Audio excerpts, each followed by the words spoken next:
PCM TV is supported by Salient Systems, a world leader in video management security, and by Revolutionary Clinics, a medical dispensary where the patient comes first, and by Accounting Buds, your #1 CPA specialist for the cannabis industry.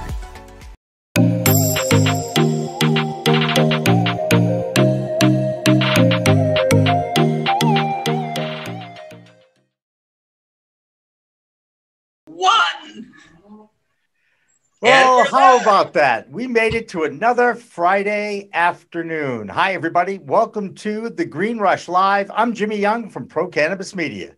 And I'm David Rabinovitz, trusty sidekick. Trusty sidekick it is, David. And we've got a jam-packed show once again for everybody where we talk about the business of cannabis. And in this particular program, we've lined up a bunch of lab scientists. Definitely people a lot smarter than myself. David, I'm not going to throw you under the bus because I think you're much smarter than me. I appreciate that, Jimmy. And we're going to talk about the testing challenges. You know, this is not an easy industry to get involved with because of all the compliance issues and all the different regulations. And every single piece of flower and concentrate must be tested by labs. And some states are actually more efficient at testing than others. And we'll get into that a little bit. David, we've got a lineup. I'm going to give it to you. Chris Hudalla, who's the president and CEO of ProVerde Labs, it will be joining us a little bit later on. Tim Cash, he is the co-founder of, and I believe it is Origo Labs, and they're out of Illinois. And we also have a couple of representatives from our friends at MCR Labs coming in at 5 o'clock. Julie Martellini, she's the manager of scientific operations, and Mike Esposito, he is now the lead scientist at MCR Labs. So that'll be coming up at about 5 o'clock or so. Plus, we have a very special guest that was supposed to join us at the top of this show. However, something urgent came up. And when you are the CEO of MJ Biz Daily and MJ Biz Con, sometimes things are just out of your control and you just have to be someplace other than on the Green Rush show with me and David. We're talking about Chris Walsh, the CEO of MJ Biz Con and MJ Biz Daily, and he will be joining us at 5 o'clock today, another hour from now. But we look forward to having Chris involved with this conversation because, David, this has been another interesting week in the world of cannabis news, with the state of New York coming to an agreement in principle in the House and the Senate to legalize adult use cannabis in the Empire State. First of all, your reaction to that as far as a market size goes. I mean, everything in New York is big. So getting into the cannabis industry is a big development, correct? Did David mute himself? You know, it's pretty funny how, you know, yes, when your lips move and nothing comes out, it means you're muted. Okay, go ahead, David. I think it's a big deal, and here's why. All of a sudden, with New Jersey prodding along and legalizing, New York is nervous. And New York is nervous that they're going to lose out to New Jersey. So they got New Jersey to the south, and then they've got Massachusetts to the east. And they don't want to lose the revenue. And now with New Jersey now with New York talking about legalization, I saw an article the other day that Connecticut is kicking it back up. Connecticut goes, Rhode Island will go, and I don't think that Tom Wolf in Pennsylvania is going to be far behind. So neither do I. And a couple of years ago looks like it's going to happen in 2021, legislatively, which is even more amazing. Now, therein lies my little quirk here. Do the state legislators really understand the plant of cannabis? Wait, you're obviously spinning in your chair because you're so afraid of this question. What are you doing? Are you confident that the legislators actually know what they're dealing with when we're talking about the cannabis plant? Do they understand how it's used, how it impacts and interacts with our endocannabinoid systems? Do they understand medicinal versus adult use recreational? I mean, whoa. Let's slow down for a little bit, Jimmy. And remember, because you and I had a discussion about this that would turn into a debate earlier today, right? Yeah, it did. We're talking about the endocannabinoid system, right? Yes, sir. Toss that out. We're talking about adult use, recreational use, right? We're not talking about medical, Jimmy. Right? You want to start to talk about the endocannabinoid system. You're talking more about the benefits and the health side of marijuana. So when wait we're a second. talking about adult use, we're talking about we're talking about basically, here's a substitute. You want to relax? Here's a great substitute for alcohol, nicotine, or whatever happens to be your drug of choice. See, I don't think it's a drug. I think it's a plant. And that being said, I don't think you can't take the endocannabinoid system out of every mammal on Earth, David. It exists inside all of us. Absolutely. And it controls the neurotransmitters in our body. It controls our pain, our emotions, our stimulations. All of those things are affected by this plant. Okay. So my point is, here's what one of my issues on this is. The word recreational, and I know a lot of people in the cannabis industry have a little bit of a craw in their neck or their side about the word recreation, because truly, even those who go to an adult use dispensary without a medical card, legally going in to purchase cannabis, they will admit, I use it to make me feel better. I use it to help me sleep. I use it to help me relax, get rid of my pain, my anxiety. So they are already accepting the fact that there is a medicinal component to this plant. But you want to throw that out? Jimmy, when you're talking about crafting legislation for adult use, absolutely. If you're talking about crafting legislation for medical use, that should absolutely be on the table. But it's not the focus of an adult use law. A recreational law is about recreational use. It's not about the medical efficacy of the plant. Okay, so let's go back to this again. It's how you're using it. So to me, having people that aren't that well informed about the interaction of this plant with the human body, making policy about how adults can use it recreationally for fun is kind of dangerous in my view. What does your dog have to say about that? Oh, he's got a lot to say about it. Watson's making a lot of noise. He just came down. I think he wants to hop up and get on screen, but that's not going to happen in this segment. But okay. I happen to agree with you, Jimmy. Your legislators are generally not the people who are that well informed. The people who are that well informed are the ones they need to listen to as they put this together. But you got a lot of competing interests, right? You have the purists, like the folks up here in Massachusetts at MASSCANN. Then you got the business community, which sees this from a capitalistic point of view, and they want the rules and the regulations crafted in a way that's going to give them a competitive edge, right? So one side is talking about what's fair. The business community will be up against home grows because they don't want they want it. If you need it, you have to come get it from us versus you're going to grow it yourself. So the legislators, I don't think, have an easy way of it, because I don't think they are the right people, but they are the people who craft the laws, which means they need to be, hopefully they're having a lot of public hearings, they're talking about a lot of people, and they're talking to people in states that have already been down the road. I mean, early before the show started, Jimmy, I sent off a couple of emails to folks in upstate New York at economic development councils to try to make some connections, because I think that's going to become a hot topic and they're going to want to start to hear from it. And frankly, we've been through a lot here in Massachusetts. We know the ups and downs. We know the municipal problems, right? The issue of requiring operators to get real estate in order to apply to the municipality. All the operators lock in the real estate, and then the community is picking the best location, not the best operator. And then you have all the NIMBYs who come out. We're having it in one of the communities that's right next to your studio. Right, all the NIMBYs have come out. They voted in favor of marijuana. They just didn't know it was going to be in their town, and they are in their backyard, not in my backyard. NIMBY. I like to explain to people I don't know what NIMBYs are. Right, not in my backyard. It's okay. Well, I'm for marijuana. Just do it someplace else. Right. Yeah, don't grow it so I could smell it. Right. Okay. Right. But now this is where that New York law. This is how you and I got into it. Part of this New York law. And some other laws that are being discussed in other states all over the country right now, they are going to tax the cannabis percentage of THC. So if the percentage of THC goes above a certain threshold, the tax is going to go up a certain threshold. It's like a luxury tax in sports, or a salary cap, if you will. If you go over the salary cap, you get penalized. But whether that THC content is in this plant or not, it affects everybody differently. So something that may affect me with 14% THC would do nothing to another person who is looking for 25 to 30% THC. Sure.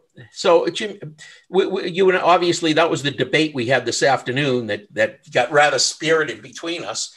And my position is, I understand if you're getting more THC, they want to have a higher tax. The flip side is, when you buy marijuana products at a licensed marijuana retailer, you're paying for the THC. And many times they'll break it down and they'll take a look at different products to see how much you're paying for a comparable content to THC. Raw flower versus edibles versus oils, whatever it happens, right? Yep. Concentrates. Mm-hmm. Whatever it happens to be, because obviously raw flour takes the least amount of labor to prep.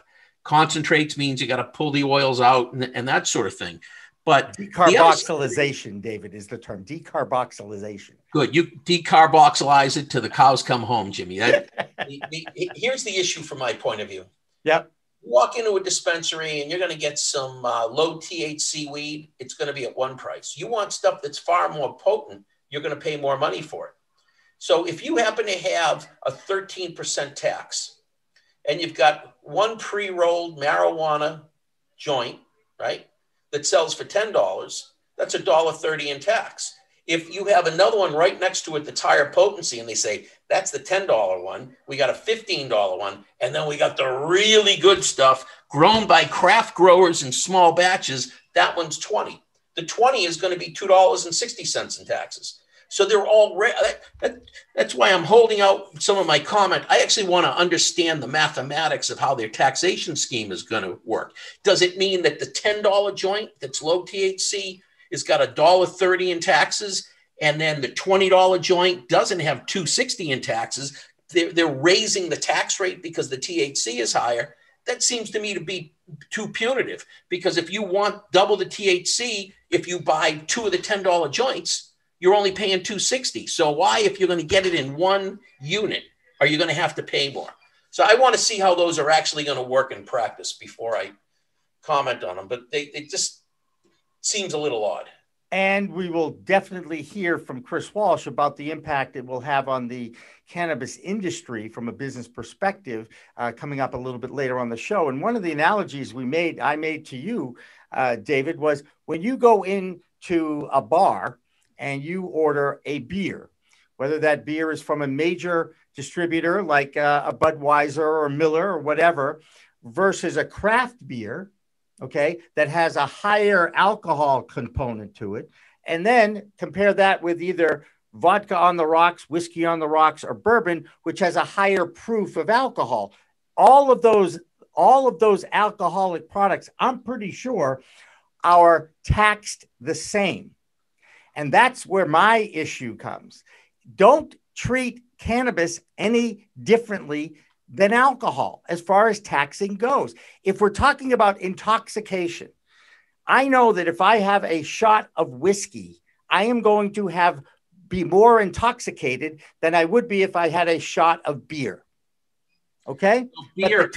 But the tax is the same. Right, because the tax is based upon the dollar value. Why are the legislators making an example of cannabis? Why are they doing that? I don't know. So, Jimmy, that goes back to what I'm saying. Think about how much do you pay for a six-pack of beer? I haven't paid for a six-pack of beer in probably 20 years, so I'm a bad person. Okay. I don't know. Is it like $8? Whatever you pay for it, break it down. Beer's got alcohol by volume of 4 to 8%. Yep. Right? So you got 4 to 8% alcohol by volume. If you would look at the amount of alcohol and break it down on a per ounce basis, whiskey's got alcohol by volume of 36 to 50%. In fact, just as a side note, Jimmy, because I happen to be a great person to hang around with in a bar when they're playing trivia, what is the history of the proofing system? I don't know, David. What is the history of the proofing system? So as you know, if it's 100 proof, or you may not know this, if it's 100 proof, it's 50% alcohol. Okay. So in the old days, you got a guy on, he's got a wagon and he's got some barrels in the back and it's full of whiskey and he's selling it. And he pulls up and somebody wants to know whether it's good whiskey or not. And the way you would test it in days of old, back when you and I were kids, is you would get out your musket, pull a little bit of gunpowder out, pour the whiskey on the gunpowder and light the gunpowder. And if it burned quickly, then that was 100% proof that it was good whiskey, which was 50% alcohol. That's the basis of the proof system. Okay. And the alcohol, and if you have too much of it or you have a reaction to it, it can kill you. Right. Okay. Right. Cannabis, you can be uncomfortable. You can be uncomfortable if you've had too many edibles, right, David? It happens, right? It happens. A lot of people just don't listen to the start low and go slow slogan, okay? Right. So it's an uncomfortable situation, but you're not going to die from it. With alcohol, and again, I keep going back to it. Why do we have to make a different intoxication taxing rate card between the two products? I don't get it. Right. Look, that's why I want to see the way the legislation is written, because it just seems to me it's a punitive tax. If you're going to tax the product by dollar value, and more THC means you charge the consumer more, then you're getting more tax for higher THC. And as a consumer, you're paying more. Absolutely. Right? Because you're paying more. No different than whiskey versus beer. Go buy a 12-ounce beer and then go buy a 12-ounce bottle of whiskey and see what the prices are. Yeah. Look, if I wasn't allergic to beer and the hops in the beer, maybe I'd have a better clue on exactly how much it costs to buy a six-pack these days. I remember it was about $1 a beer. Am I wrong? Maybe our director, Dan French, can help us out here because he's over 21. He's 22 now. And he may have actually bought a six-pack of beer. I don't know. All right. The average price of craft beer around the country is $8 per six-pack. $8. I actually came up with that figure. Okay, that's good. All right. Of craft beer. Only 6 brands actually retail for more than $10 per pack on the 30 best-selling craft brands in the U.S. So now we now have captured the secret as to why half the time I'm looking forward and half the time people see the side of my head because we got multiple screens going. Okay. I got it. Oh. I kind of get it. All right. We're getting close to our first break, and on the other side of the break, we're going to get into our labs discussion and the importance of actually testing the flower and the various elements that are needed to protect the flower that is grown that creates the cannabis plant. And that'll be coming up in a little bit. But now we're getting closer to that 420, that magical time. And David, I know, because this was also part of our discussion earlier today, okay, you know who created, what was the origination of 420?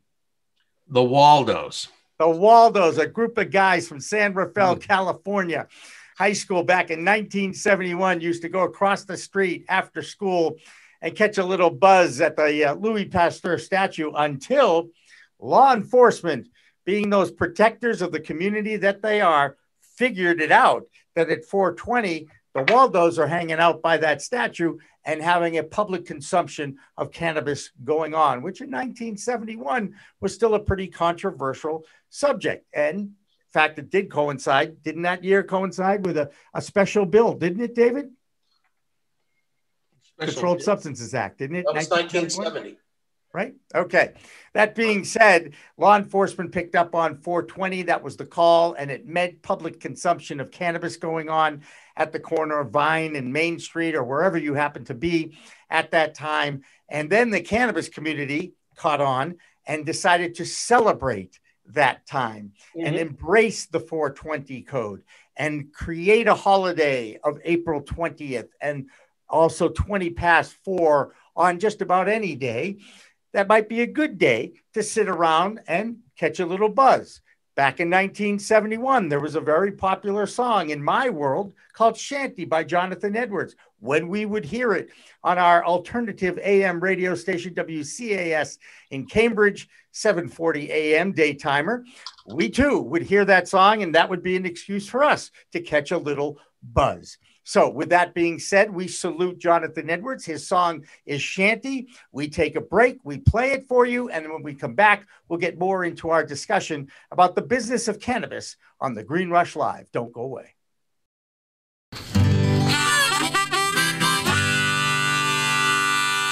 Yeah, this is a tune that I wrote back in 19... I've forgotten.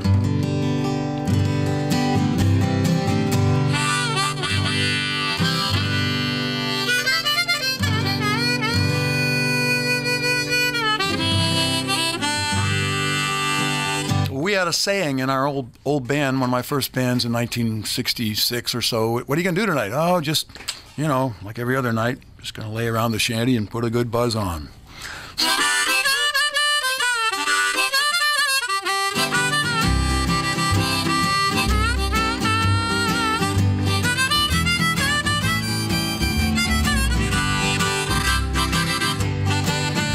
Gonna sit down in the kitchen, fix me something good to eat. Make my head a little high, make the whole day complete. Gonna lay around the shanty, oh mama, and put a good buzz on. Pass it to me, baby, pass it to me slow. We'll take time out to smile a little before you let her go. We're gonna lay around the shanty, oh mama, and put a good buzz on.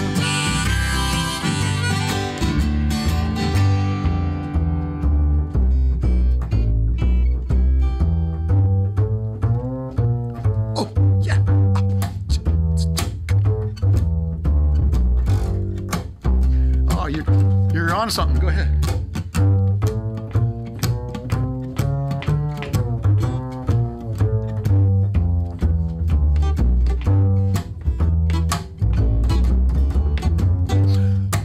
Rick Brodsky, everybody.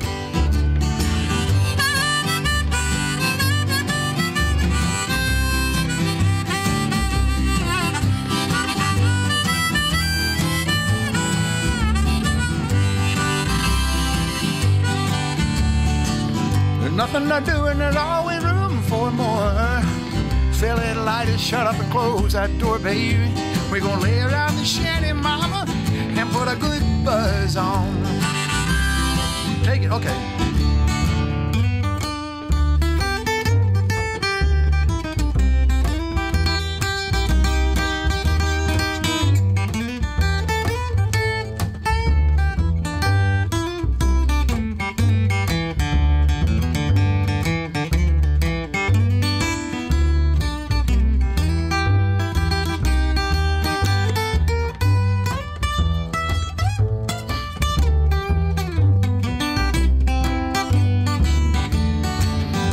Prohibition never works, it's time to realize it. It grows in my backyard, it's time to legalize it. We're gonna lay around the shanty, mama, and put a good buzz on.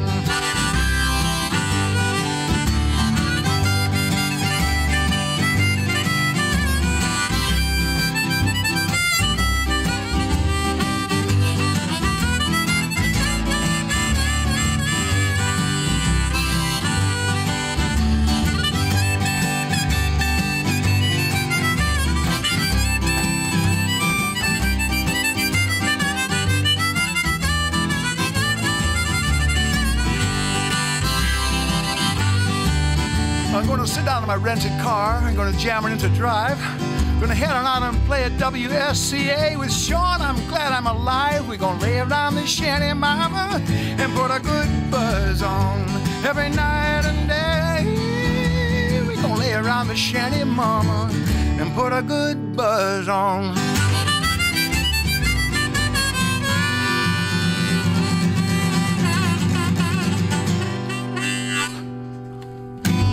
Nice. It's Friday. Thank God. Thank God, John. PCM TV is supported by Salient Systems, a world leader in video management security, and by Revolutionary Clinics, a medical dispensary where the patient comes first, and by Accounting Buds, your #1 CPA specialist for the cannabis industry.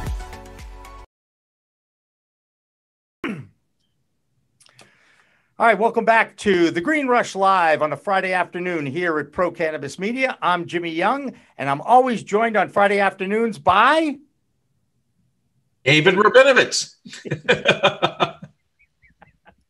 Okay, he is my sidekick. He is David Rabinovitz, and we're happy to have him here.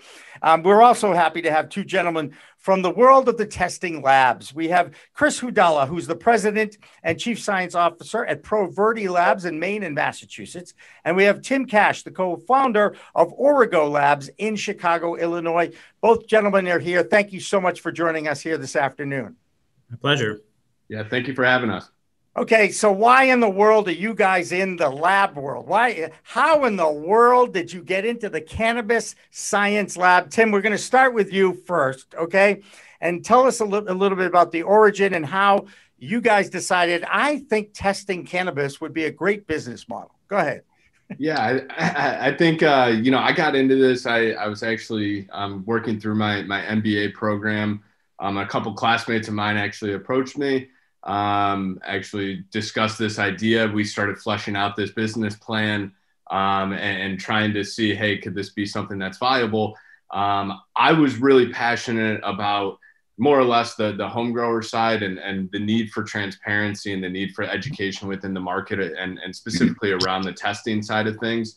I thought the vaping epidemic that happened, 2 years ago was kind of a big eye-opening experience for the industry. And it was something that I personally think that we could help come in, help educate the market and really understanding kind of why some of these things are harmful, how to prevent it in your crops and in your plants and in your products, and making sure that, the products that are ending up on the shelves are safe for consumption. So that's honestly how I kind of got into it, was more for, the education and that transparency and the consumer safety side more than anything else. There you go.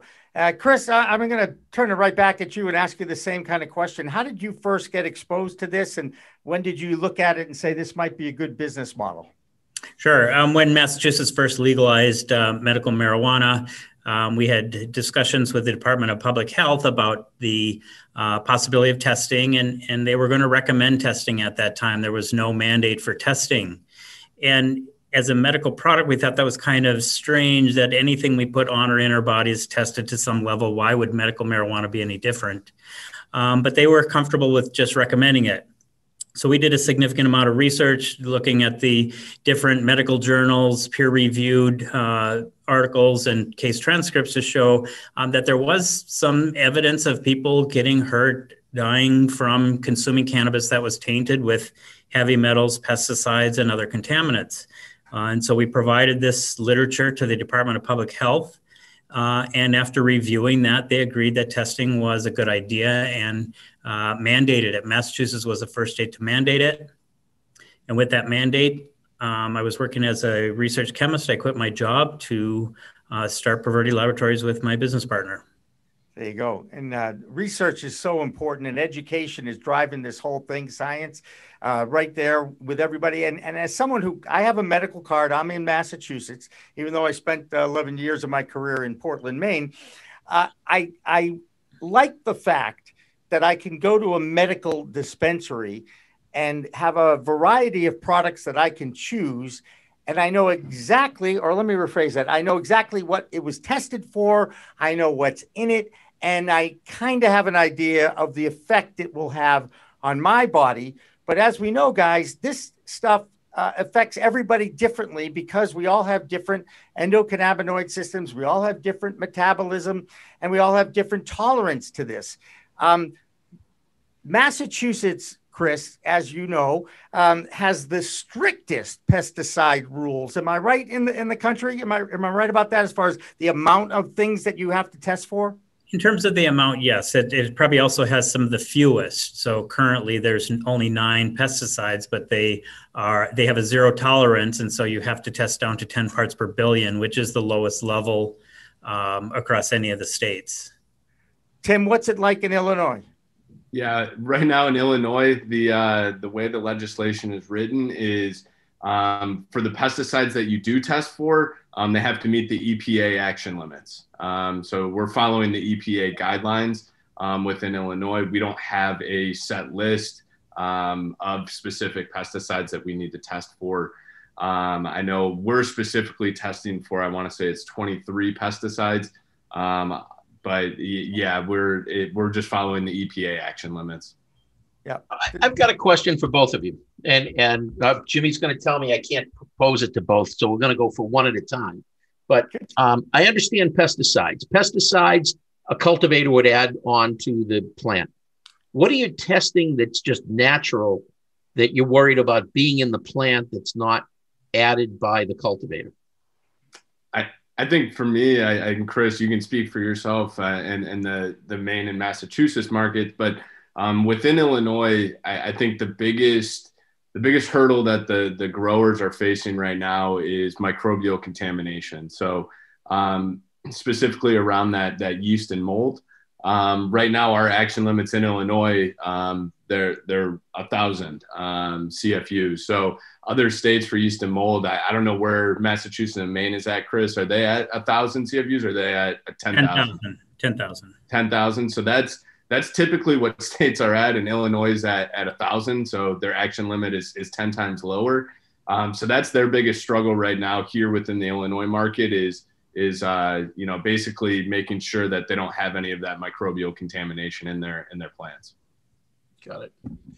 How does lead end up in the plant? Because I hear a lot about lead testing for lead. Chris, do you want to take this? Sure.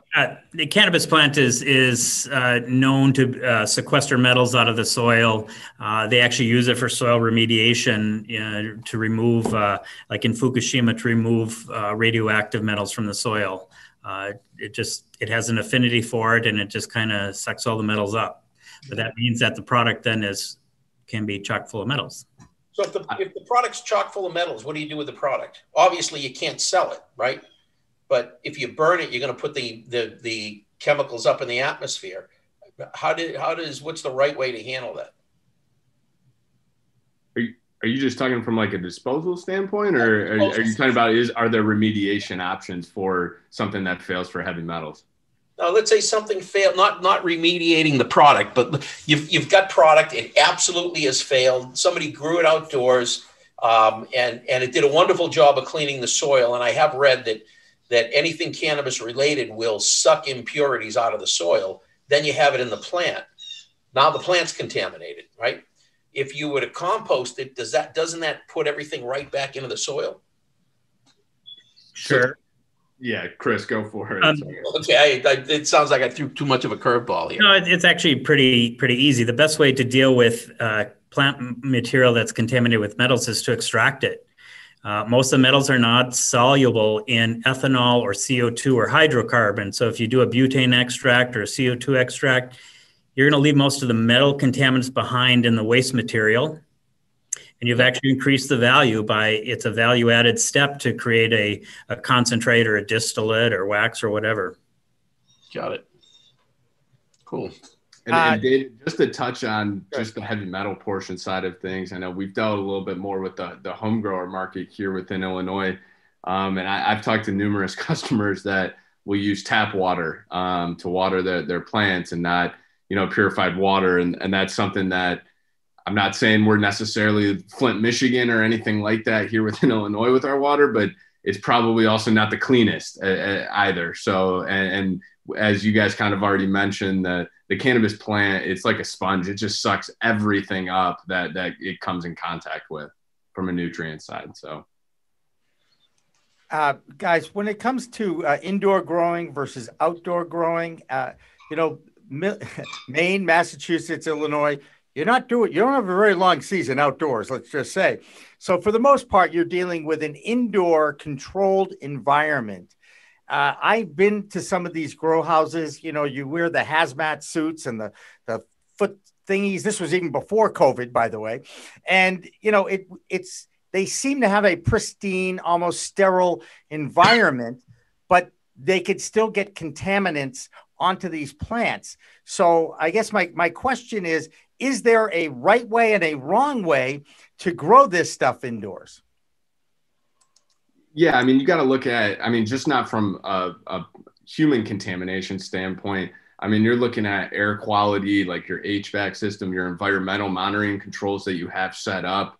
There's a couple different things that, you know, at least from an operational side of things, you can do to help mitigate some of that contamination. I think at the end of the day, there's always going to be that risk for it. It's just how much can you mitigate that risk? How well do you have your environmental monitoring program built out, your processes dialed in, and making sure that, to your point, everybody's wearing the PPE, the protective equipment and stuff like that to make sure that they're not adding any harmful contamination throughout any of the process. I think a lot of it boils down to expense. To operate a tight facility, like he's describing, is very expensive. You should be doing air quality monitoring. You should, when you're bringing clones into your facility, there's the virus, or the hops latent viroid, which is pretty devastating for the industry. And that can be transported in clones. And once it's in your facility, it's very pervasive and it's hard to get rid of. Let's talk about research in this world of cannabis. I know that you guys are both scientists, at least, and we can talk a little bit about this. There was a recent research study done by Dr. Sue Sisley out of Arizona. I think it's something like 7 years. They went to this grant. They finally got some money. They're using the University of Mississippi's cannabis, which we all know has that 7 to 10% THC. And they are looking to see how effective it was on the treatment of PTSD. And they did this whole survey and they had this whole research thing done. And then finally they said, well, there really wasn't that much of a difference between the placebo and the actual cannabis, but it was the fault of the cannabis because the cannabis was poor quality. Why in the world are we wasting time researching? And I know why, it's a federally legal substance, but isn't that what the whole point is now? If we need to learn more about this plant, shouldn't we be studying the plants that you guys are testing in legal states? Tim, go ahead. I would absolutely agree with that. I don't know why we would kind of give, some of these lower dosages ones versus what's actually being sold out on the shelves, other than just, creating or, bringing in different variables or removing different variables of the process to see what those types of impacts are. I know, you spoke about the medical side of things and the dispensary. There's so many different options from a medical side. That's actually been one of the reasons why we kind of explored the home grower market, is because those are truly the patients that need these specific strains to get a certain type of benefit out of their plant. They're not going to a dispensary to get a Gorilla Glue or Pineapple Kush or whatever it is, Pineapple Express or whatever it is. They're just, again, they're getting these strains, they're growing these strains for actual medicine for themselves, and they need these specific, cannabinoids out of them to get these benefits. So I absolutely think they should be testing, what people are using, what, more around the benefits behind it all and how it could have such an impact on, various health products. Right. Chris? Yeah, it's definitely a problem. Most of the research that's been done so far has been done to show just how dangerous marijuana is. And if you look at the product that's available from the University of Mississippi, you can understand why it is so dangerous. It has very little to do with what people actually medicate and what people enjoy consuming today. I believe a couple of years ago, there was a ruling that said that the monopoly on that production was illegal, and they were going to grant additional licenses for federally available cannabis production. And I know people that were applying for it, but it never went anywhere. I think the whole program got shut down, leaving University of Mississippi as the sole source of product. And again, it's just not appropriate for the studies that need to be done. Right. And sure enough. And yet I saw another study that came out this week, and it was actually about adolescent use of cannabis over a 25-year period of time. And it basically said in legal states, if anything, usage went down.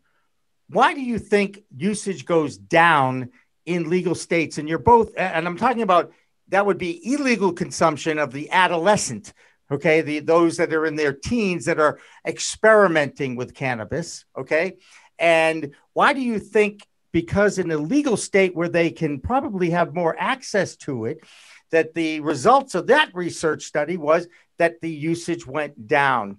Tim, what's your feeling about that study? My personal take is the stigma behind it. I think in legal states, I think the stigma is obviously still there currently, but it's diminishing, by the day or by the week, where, it's not viewed as that Schedule I drug, like some people still view it as. And I think in the states that it is still illegal, or it's not recreationally legal to consume, I think the people that live there, they have this mentality that it is still that, it has those negative impacts. It doesn't have the benefits that it does, and it really can have a harmful impact on your life. So I definitely think that, I just lost my train of thought there. Sorry. That's all right. No, we get it. Chris, you want to add something to that? Yeah, it's pretty much the same thing. It's about the stigma and the taboo nature of cannabis. If you look at other countries where they've decriminalized all drugs, the consumption goes down. Right. Right. By the way, I don't know if you guys are parents, okay? But Lord knows if you are a parent, when you tell your child not to do something, for the most part, they're going to try to do it when you're not looking, okay? It's just the nature of growing up and experimenting. Oh, the stove is hot. I don't know what that means, but if I touch it, I'm going to find out. Oh, wow, that's hot. Okay, so we're telling young people not to touch this. Don't do this. It's going to affect your brain forever. And what do you think they want to do? They want to touch it. They want to check it out and find out for themselves. Alcoholism in Europe is a lot less than it is in the United States of America because parents introduce alcohol to their kids at a younger age. Why wouldn't the same thing apply to cannabis? And now I think you're starting to see that it does in legal states. My own little thing there, but that's how I look at that. And now, because it's tested in labs like you guys run or are involved with, it's even safer to experiment with this as long as you start low and go slow, which is the mantra of the industry and all the medical professionals and nurses and doctors out there that are certified on that. What's some of the future cannabinoids that might be discovered? I mean, everybody knows that CBD is like this magical ingredient that people are starting to develop, put it into food products. The federal government's still trying to figure out how to regulate it and what kind of guidelines to put in there. But there are other cannabinoids in this plant, and CBN seems to be one that a lot of people are just now starting to talk about. Since Chris, you're the scientist, Chris, at this point. Tell us a little bit about CBN and how you think that might impact the whole market. Sure. CBN is a natural degradant of delta-9 THC. If a plant gets old or as plant by regular biomass ages, the THC is converted into CBN. It happens at a very slow rate. And there's a lot of anecdotal belief or evidence that CBN is very sedating. And so people will use that for sleep preparations. And so we see people that are trying to accelerate the degradation of delta-9 THC into CBN, even converting it from CBD into CBN.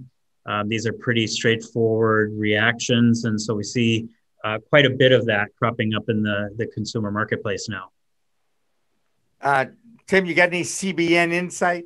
So CBN, I think Chris kind of touched on it. Some of the other cannabinoids that we're seeing pop up more and more are getting requested by our lab is obviously the Delta 8 stuff, and as well as the Delta 10 is starting to pop up more and more. So Chris, I don't know if you've had any experience doing any testing with those, but I know Delta 10 we're trying to bring online on our end here shortly. So those are the two that I would say are more prevalent on our side of things. I think kind of the future of everything is just going to be how it's delivered, the bioavailability of the products, how it can be consumed. I feel like not only from like a product assortment standpoint, but they're figuring out more and unique ways to deliver these types of products into human consumption. So that's going to be kind of where I think the market trends are going to continue to evolve and innovate. Chris, can you walk us through this whole Delta 8, 9, and 10 differentiators here and explain it to those who never took chemistry? THC is actually a complicated molecule. There's actually 30 different THC structures, of which only one is produced by the plant naturally, and that's a very specific Delta 9. There's actually 4 Delta 9s, 3 that are not produced by the plant. When you convert CBD into THC, it is non-directed, it's not specific. So you get a variety of isomers. You get Delta 10, Delta 6A, 10A. The problem that I have with some of these is Delta 10, Delta 6A, 10A, all these other isomers have not been studied in a human system. So we don't know if they're toxic or not. We don't know anything about them. In addition to the isomers, most of this chemistry is kind of garage chemistry. It's not being done with very scientific rigor. And so in addition to these other isomers, there's very frequently other degradation products that are in these mixtures. When we look at a Delta 8 product, we will typically see about 20 to 35 peaks, most of which are unidentifiable. We know by mass spec that they are isomers of the cannabinoids, but both by the UV absorbance as well as the mass spectrum, but we don't know which isomers they are. And with that lack of knowledge is the lack of knowledge that these are safe compounds. And so essentially we're dosing the public with these unknown compounds and hoping that nobody gets harmed from them. That doesn't make me feel very confident. I'm just saying. We put, every time we test a Delta 8 product, we put a disclaimer on the certificate of analysis that these are not appropriate or not recommended for human consumption. And as synthetic cannabinoids, they would be, it would not be exempted from the Controlled Substance Act. Huh. And the DEA is actually starting to come down on some of these Delta 8. I have nothing against Delta 8. The problem is nobody's really creating a Delta 8 product that's of high quality. There are approaches to synthesize Delta 8 and purify it so that it is Delta 8. Delta 8 has been studied and has been shown to be very efficacious for certain conditions, but it's all these other compounds that come along for the ride that there's no knowledge on yet. Gotcha. Well, Lord knows we need more research on it. As you guys know, that's how I feel. I like to have confidence when I go into a medical dispensary that the products that I get are tested properly. I can see the results. I know what's in it, and I have an idea of the effect it's going to have on me when I consume it. I mean, that's the whole, to me, that's the whole point of legalized and having some kind of a medicinal program going on. Chris, the differences between Maine and Massachusetts as far as regulations go, can you walk us through that a little bit? Massachusetts has a very stringent testing protocol for medical marijuana, and then they legalized adult use. All of the regulations between the two programs are the same for the most part. Maine does not have any testing regulations for the medical program.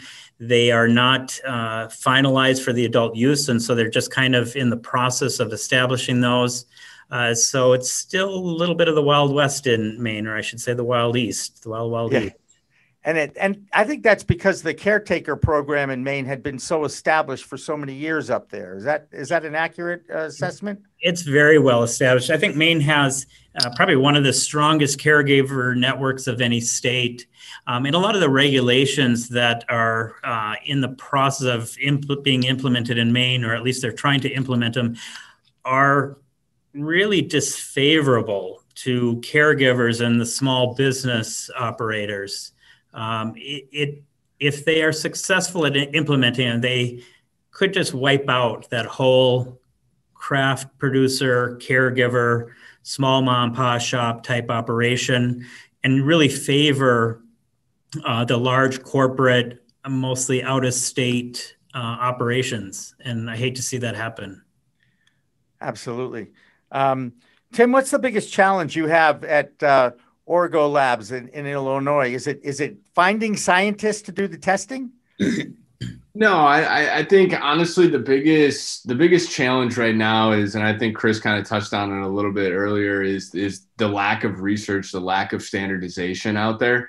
I think that's the biggest challenge right now that we're facing. There's all of these unique products that are coming out onto the market, but just for instance, like not each gummy is the same. I mean, whether it's has in gelatin or pectin as an ingredient, it changes which solvent you use for extraction method. So just kind of using that train of thought, it definitely compounds on itself depending on which products you're trying to test for and trying to accurately test for, because they're if you go to really any other industry, you have standards that are just kind of out of the box standards that you can kind of take and apply to your business.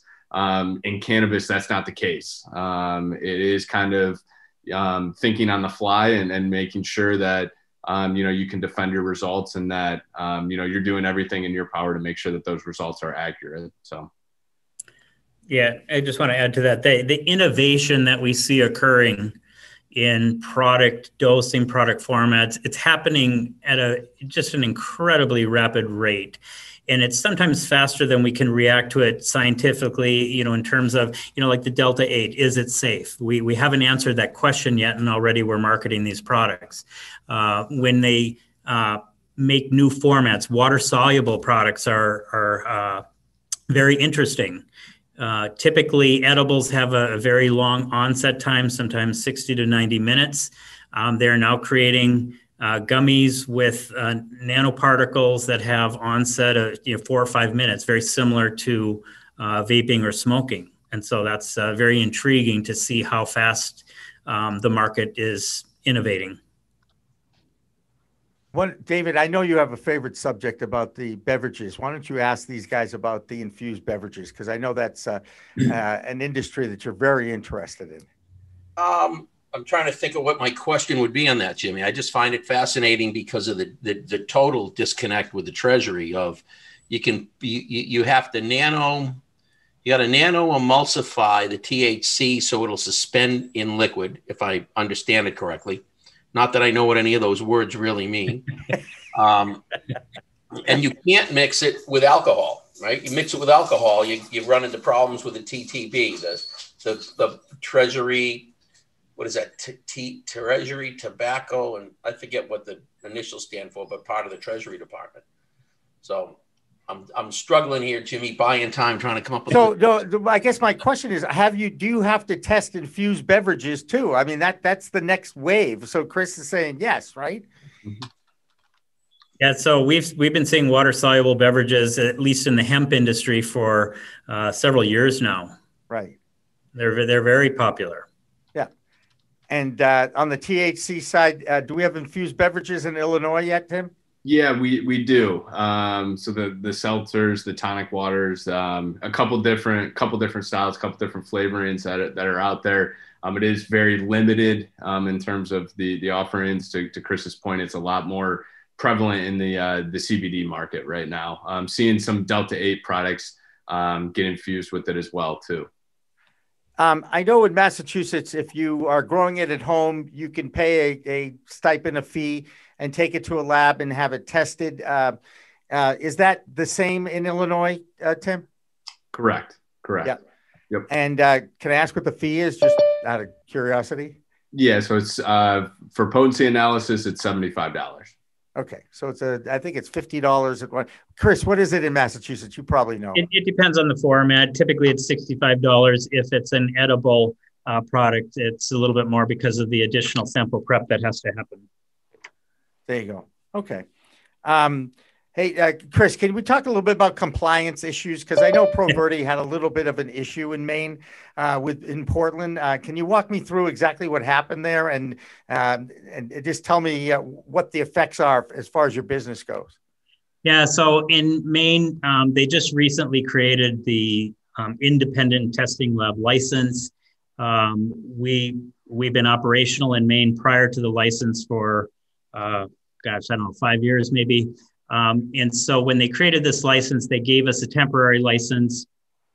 And during COVID, so this is while we were working on our application for the full license. During COVID, everything kind of slowed down.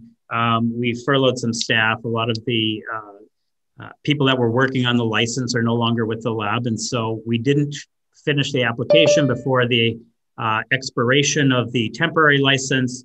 They asked us to cease marijuana testing, which we did immediately.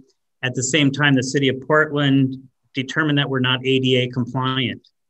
We have 2 employees there currently, and because we had door knobs instead of door handles, they felt that we should be closed down until we become ADA compliant. Same thing with the bathrooms.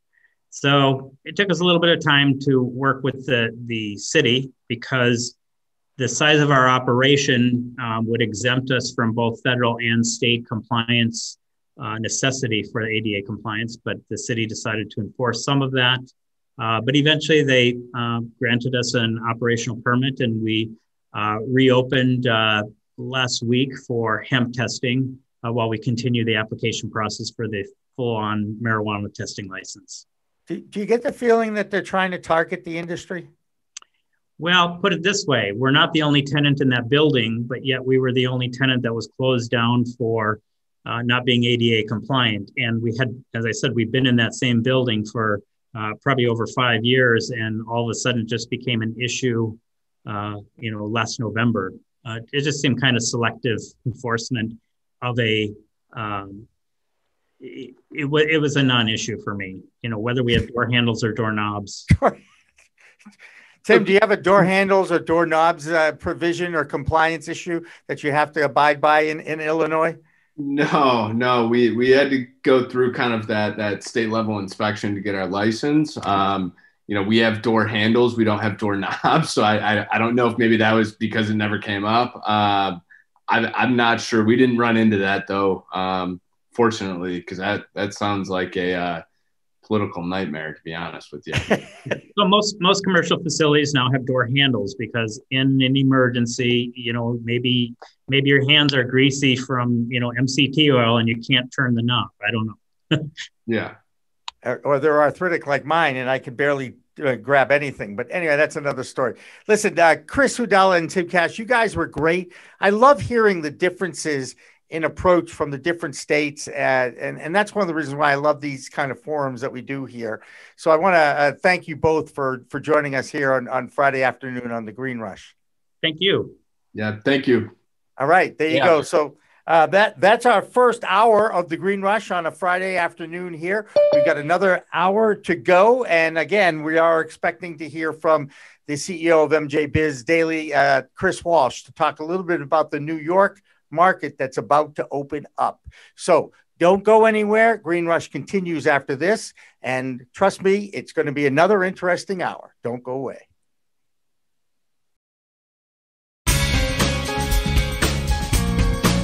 Hi, I'm Ben Shire, New England rep for Salient Video Management Systems. Let me tell you what makes us different in the security space.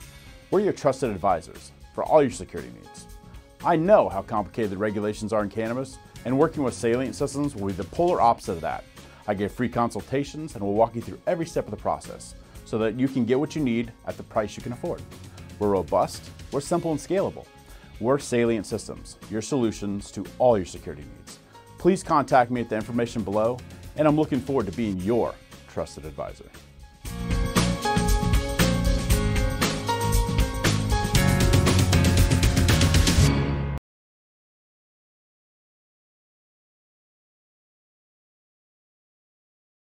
And the Green Nurse Podcast. We are here. That's right. PCM can animate your logo, add eye-catching full-screen graphics, and lower third identifying motion graphics. Look like the network. Act like the network.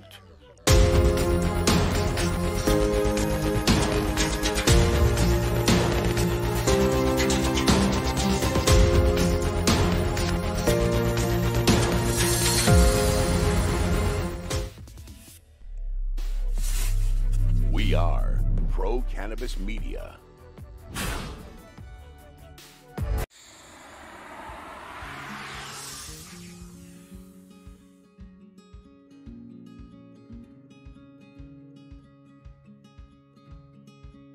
I really enjoy what I do. There's a couple different reasons for it. First of all, I've always been an accountant, and it's kind of a nerdy thing to say, but I do love accounting. And I also love helping companies. I love helping people build their companies, especially small to mid-sized startups. I've always been someone that's, in all my roles in industry, it's always been building teams, building companies, building departments. And to be honest, I love working for myself and owning my own company. So I love what I do every day.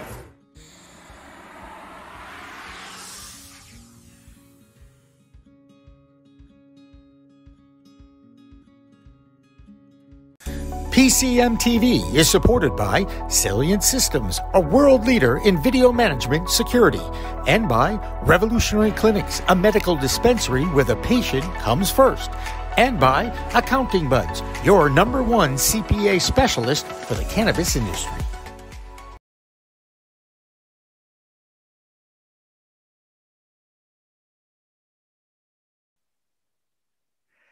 And welcome back for another Friday afternoon edition of the Green Rush Live. I'm Jimmy Young from Pro Cannabis Media, and I'm always joined by David Rabinovitz, my sidekick. Who's trusty sidekick. That's it. There you go.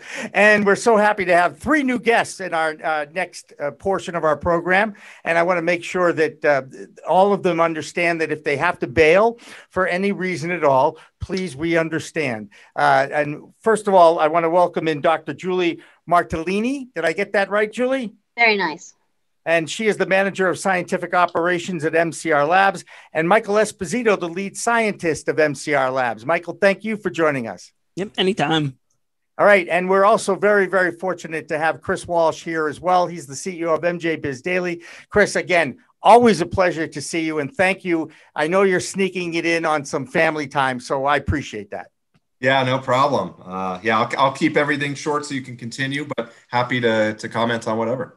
Well, I appreciate that. Let's cut right to the chase, and let's talk about what's going on in New York State right now, where both sides have seemed to agree in principle on the adult use recreational legalization of cannabis in New York State. Chris, what kind of an impact will that have on the business of cannabis? Yeah, I mean, it's a massive, massive development. And I think, it's New York. It's a big state. It's an influential state. It's surrounded now by other states that have legalized. And I think that, we're going to see, thousands of business opportunities across the board with licenses, with ancillary companies, billions in sales. Is it 2, 3, 4 billion in the next 4 years? Who knows? But it's billions. It's multiple billions. And jobs, and it's going to revitalize communities in New York, and I think bring a lot of benefits to people in general. And it's a big tourist mecca. I mean, there's a lot to like about this. The regulations as we see them now, or the structure of this, look favorable. Now, it's not going to please everyone across the board. There's always, depending on where you sit, you're going to like things, you're not going to like things. But in general, I mean, there's social equity components. There's components carved out for small businesses. It's not going to be like some other states where you're only going to have a dozen companies that just dominate the whole industry, like their current medical industry. I mean, there's a lot to like here. And I just want to say, I think what the most unique aspect that most people aren't focusing on is that this is in New York, the financial capital of the world. And to me, that is very significant. If we want banking change, if we want more access to capital, and we want the financial community to take us seriously and finally really get involved, what better way than to have this right in their backyard and right in front of them? So I really think when it comes to banking change, as the SAFE Act comes up, when it comes to reform, you get the big financial companies and the banks behind this and pressuring lawmakers and seeing that opportunity. This is what could finally help move that needle. It won't do it on its own when we want to get the kind of change we need. That's how I see it, at least. Fantastic. Now, there is one little controversial part of that bill that actually David and I discussed rather forcefully at the top of this show, and it has to do with the taxing of more of a percentage of THC in these plants. So as the THC percentage goes up in a plant or in a product, whether that be an edible or a concentrate, there'll be more tax. And I've seen that discussed at other levels in different states. Now, we've got a couple of scientists on with us as well. That actually bodes well for them because obviously that's an opportunity to do more testing. But from a business perspective, what's your feeling about that? Is that a dangerous precedent? Like I said, there's going to be aspects people like and aspects they. I knew this one would be controversial. Again, every state is trying to do this differently. There's no blueprint. They're all kind of. This is still a grand experiment, right? And we have to understand that. We have to understand that. Okay, there's not going to be 100% kind of approach to this that makes sense to everyone, and everyone's raising their fists for. I do think this is a concern. I mean, it's weird. Do you tax more on alcohol because it's a 12% beer versus 4%? That's strange, right? Right. So I don't really agree with this, and I hope that it doesn't go in that direction because I think it's odd. I mean, I guess there's the ability they're looking for the ability to create as much revenue as possible reasonably, and also likely to kind of have a deterrent, to having too much potency out there, rather than saying, hey, we're capping it at this. It sounds like they're saying, okay, if you want to do that, you're going to pay more. And maybe that is better than a cap on the amount of THC. Like it could go that way. And then would people want that instead? Or do you want the ability to do this, but you pay more? I don't know. It's strange. But if that's the alternative, and I get that, this is still, people are still getting used to this and comfortable. And you just don't want people getting blotto all the time with, hugely, very, very strong, there's problems even with in the beer industry with this, you can only have 2 beers because it's loaded, with alcohol. So I get what they're trying to do. I think, I don't know if this is the right approach, but there's going to be definitely different opinions on this. Well, let's go to the lead scientist of MCR Labs, Mike Esposito, who's been listening to you and nodding most of the time. And I guess the question, Michael, is, and I brought this up with David earlier in the show, is, whether there's 14% THC or 23% THC, it's going to affect everybody differently based on their own endocannabinoid system and their own tolerance and usage of the product. So does it make sense to add into some kind of a tax and keep an eye on the THC percentage from a scientific perspective? Does that make sense? Yeah, honestly, I see kind of where they're trying to go with that. Like you said, they wanted to move more product in the sense that you like the beer analogy, you don't want to load it up. I know people that can eat a fraction of an edible and have a much more significant effect than others who have to eat the entire thing. So like you're saying, it's kind of wildly variable there. Honestly, I would kind of more defer to Julie on this one. I'm the lead microbiologist, but she's got a lot more experience with the chemistry side of all this. Good job, Michael. Good job. Yes, Julie, go ahead. Yes, actually, I see the positive in this. I come from a public health background. I worked in epidemiology, and I actually, worked in the industry in Alaska, and there were groups of doctors who cultivated, and they focused on anything but THC. So I see this as actually awarding or rewarding those who focus on something other than THC and push something other than THC, because this plant offers a lot more than THC. There are many cannabinoids, and as medical research in particular, catches up, we're going to learn the additional benefits besides just what THC and what CBD can offer. Right. And of course, earlier we were talking with Chris Hudalla and Tim Cash from ProVerde and from Origo Labs in Illinois and Maine, Massachusetts. And we talked about CBN, another one of those designer cannabinoids. I don't even know what to call it. But the point, I guess, is we continue to do research. It goes back to what Chris talked about, is we need to get the money and the legitimacy into this industry so that the research can really begin and we can really find out what's going on with this plant and the different cannabinoids in each one. Chris, of all the cannabinoids, THC, CBN, CBG, CBD, which one do you think has the most upside? And the fact that CBD seems to be the one that is the one that's most accepted by the public because it's a non-intoxicating cannabinoid. What's your feeling about the different markets for the different chemicals that can be extracted from this plant? Yeah, I mean, that's a good question. And they might be better to answer some of this too, based on what they've seen. I think that, there's, I think the jury's still out. We got to see, we need to know more about what they do and what their effects are and what people get out of them or don't. Before, I mean, I can't at this point pick the one I think will do the kind of the next best path there. But I think there's a lot of unfamiliarity with all these, and we're researching them and we're finding all this out as we go.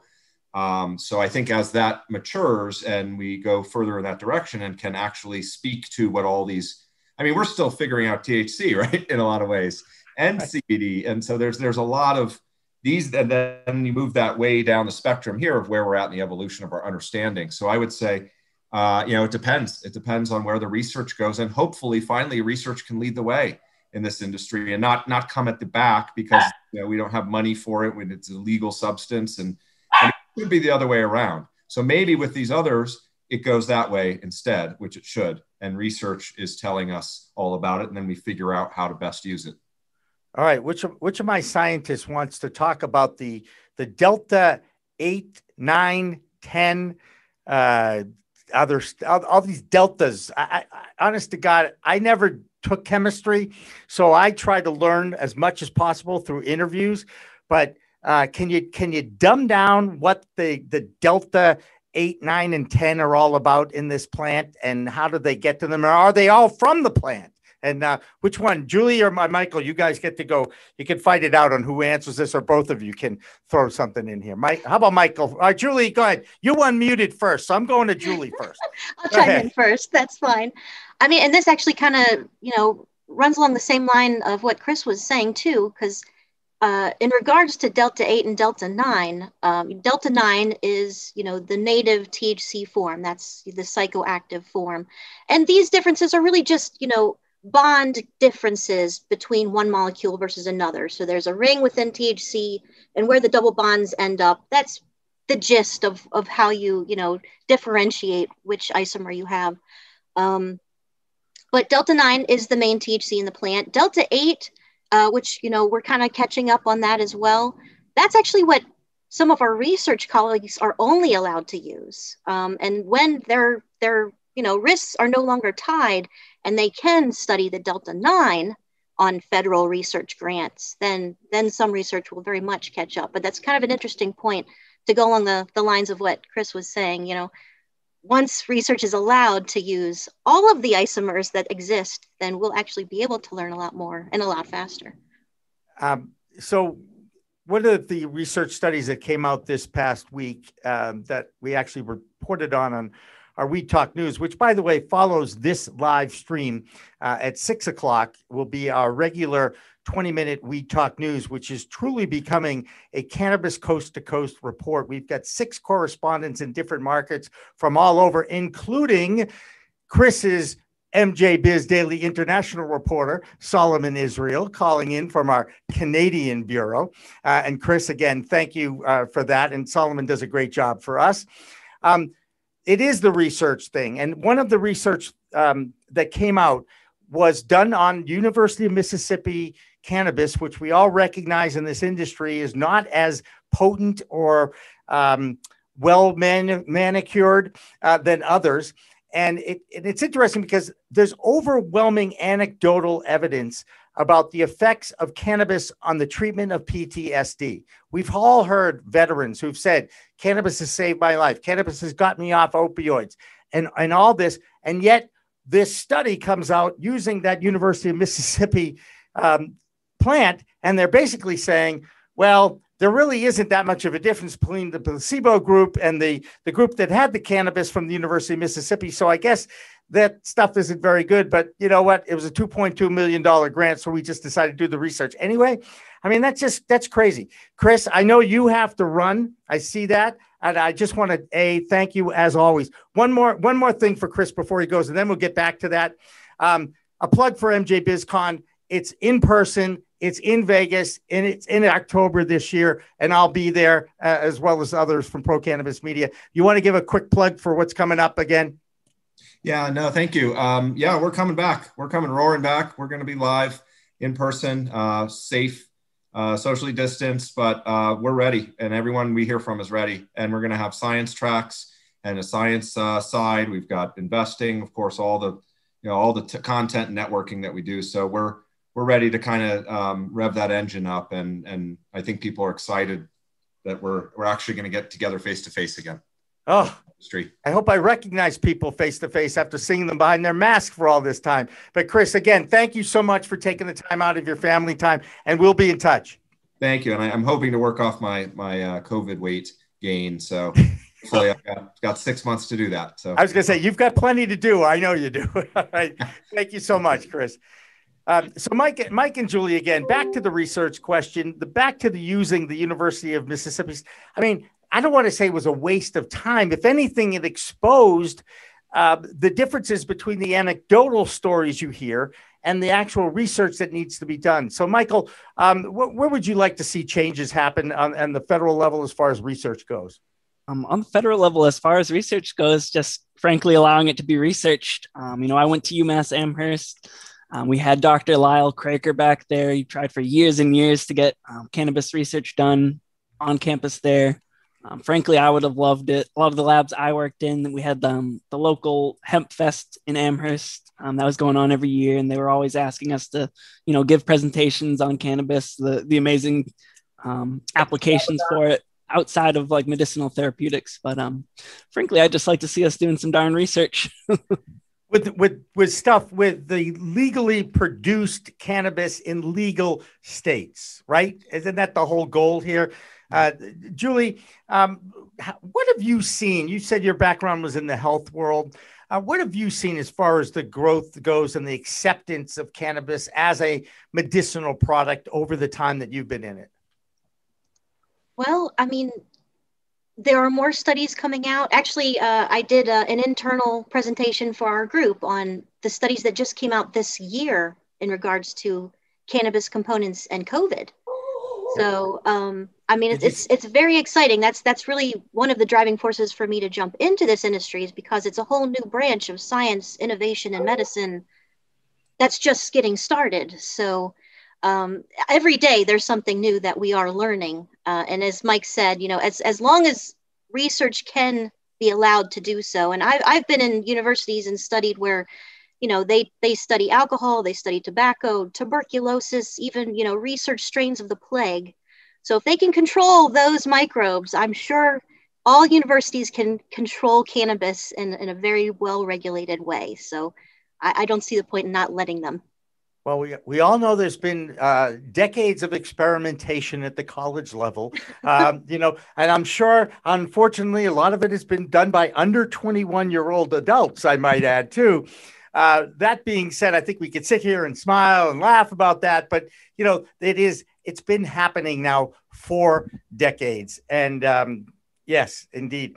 But I'm not quite sure what's going to happen next. Now, one of the studies, Julie, you mentioned, I don't know if you saw, but did you happen to cite Dr. Igor Kovalchuk's from the University of Calgary, Alberta? Because we got to interview him in May, and he was using 3D modeling for his research.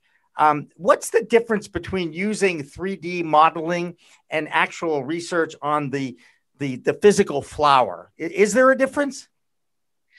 I mean, there's always the probability of having an anomaly, the model doesn't factor for. And again, because there's only so much data to pull off of, that probability is higher. But I mean, it's also useful because, yes, they can do 3D modeling without having to worry about the actual plant being in-house. There are ways to differentiate whether you're on the molecular level or, you're looking at, various magnification levels of the plant itself, looking into the botany. There's always, something very useful for 3D models because you can do it in real time. You don't have to wait for a plant to grow. So you gather more research, faster. So, there's always pluses and minuses to everything, but 3D modeling has done a lot for medicine and science in general. So it is always useful for sure. There you go. David, we've got two representatives from MCR Labs. I know that's out in your neck of the woods. I wonder, do you got anything for these guys? I do. So let's go back to the question I asked before we started the session. I didn't want to jump into it with Chris, but so we had a question on the YouTube stream from somebody about, is there a testing difference between indoor and outdoor grown cannabis? And I guess let's toss in there, do you find a difference in the results as well? So do you conduct different tests, and do those, whether it's indoor or outdoor, do the plants have different risks? Pick one, David. I think Julie just stepped up. She's the one who unmuted first, Jimmy. Michael, you got to get quicker to that buzzer, man. Come on. This is it, baby. This is like a game show. That's right. They have to unmute quickly. I don't have to tell you I'm an Aries, right? Okay, all right. So, I actually did test in Alaska, and, of course, most grows are indoors because it's Alaska. So I did notice that, you have smaller harvests. So you do see changes in quality faster because it's a very controlled environment. You have smaller crops, so your turnover is a lot faster. I did see that difference. But really, the plant itself, we're not testing them any differently if they're coming in from an internal or outside grow. They're treated exactly the same on our side. And I think that would be a very interesting study if no one has touched on it yet, in comparing outdoor versus indoor, whether it's on the nutrient level, the resin level, what the trichomes look like. That would be all on the top of my mind, but I'll let Mike chime in if he has anything else. And I'm going to follow up, Mike, as you unmute yourself. Okay. Is mold more apt to be found on outdoor grows or indoor grows, or is that an equal opportunity issue? Yeah, I would absolutely say mold's more apt to be found outdoors. Like Julie was saying, when you're growing indoors, you have a lot more control over that. Right. You might run into kind of a positive feedback loop with your mold there, in the sense that you're in such a small area. If it gets into your HVAC system, now it's inside your circulation, gets into your trimming area, drying area, you run into that issue. But with regards to growing outdoors, you're not only worrying about what you do to your plants, you're worrying about what all your neighbors are doing all around you, in the sense that pesticides can drift over to your plants. Anything in the groundwater that can get to your tap roots is going to go up into your plants. But broadly speaking, issues with mold, issues with bacteria, yes, we see that a lot more, both as a function of it coming through on the wind, and you're out there, you're suspect to the rain, which is going to cause anything on the ground to splash up. It's just much harder to grow microbial contaminant-free product outdoors. There you go. And we have such a short season in New England anyway. There's the last time I talked to some representatives from MCR Labs, you guys were overwhelmed with the testing process, and you needed more scientists and more testers. It's a great thing. It's a great problem to have because it creates jobs, and that's kind of like the whole thing here. Have you guys got a better handle on the amount of testing you're doing now? Look at, oh boy, big smile by Julie. She knows that this question was going to be coming, right? Go ahead, Julie. Tell me, do we have a handle on it now? If I was bringing in a test sample, how long does it take to go through your testing process? Well, ideally, the turnaround process is 5 days, but we are still in the times of COVID. Yeah. And, MCR has decided to put its people first. So because of that, we have less people in the lab because of social distancing. Shifts have been separated. So our turnaround time has been more than that. For most of this year, we have been working hard to, hire more scientists, train more scientists in the meantime, but we're all the time adding more clients, and those clients have more samples to test. So as we catch up, there's more to test. So it's kind of a constant fight against the tide, really. Right. And we talked about how Massachusetts has the strictest, or they test for the most products.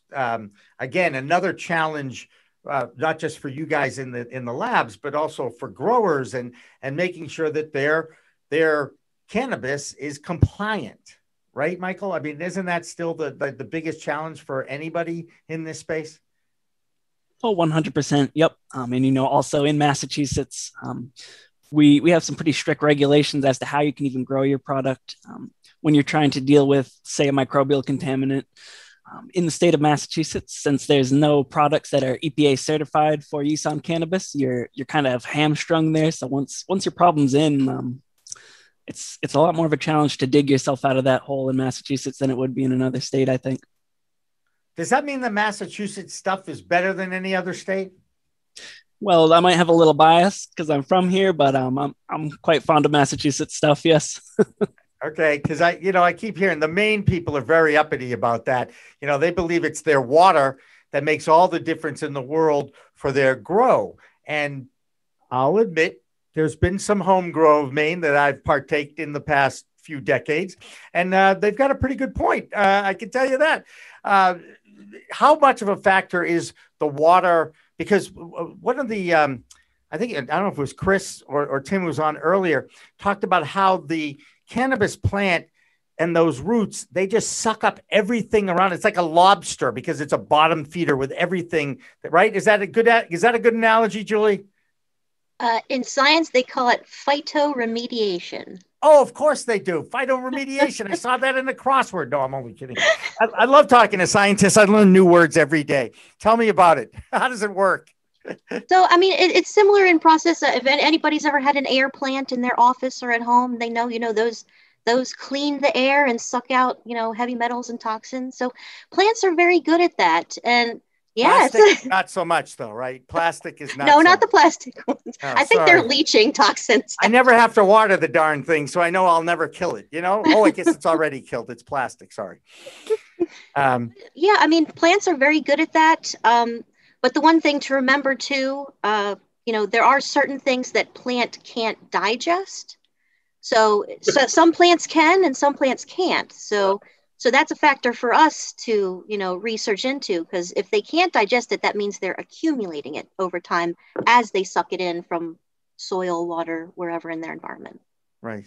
And I do know that the female plant is the best plant. It's the flowering plant. Once again, that gender tends to, show me which is truly the superior gender. I'm very comfortable saying that. Where did David just go? He just disappears. It's like, I can never tell where the heck he is going to be in 1 second or the next. Oh, he's back now. Okay. Now I'm going to put him on the spot now that he must have checked his notes. That's where I had to let the dogs in, Jimmy.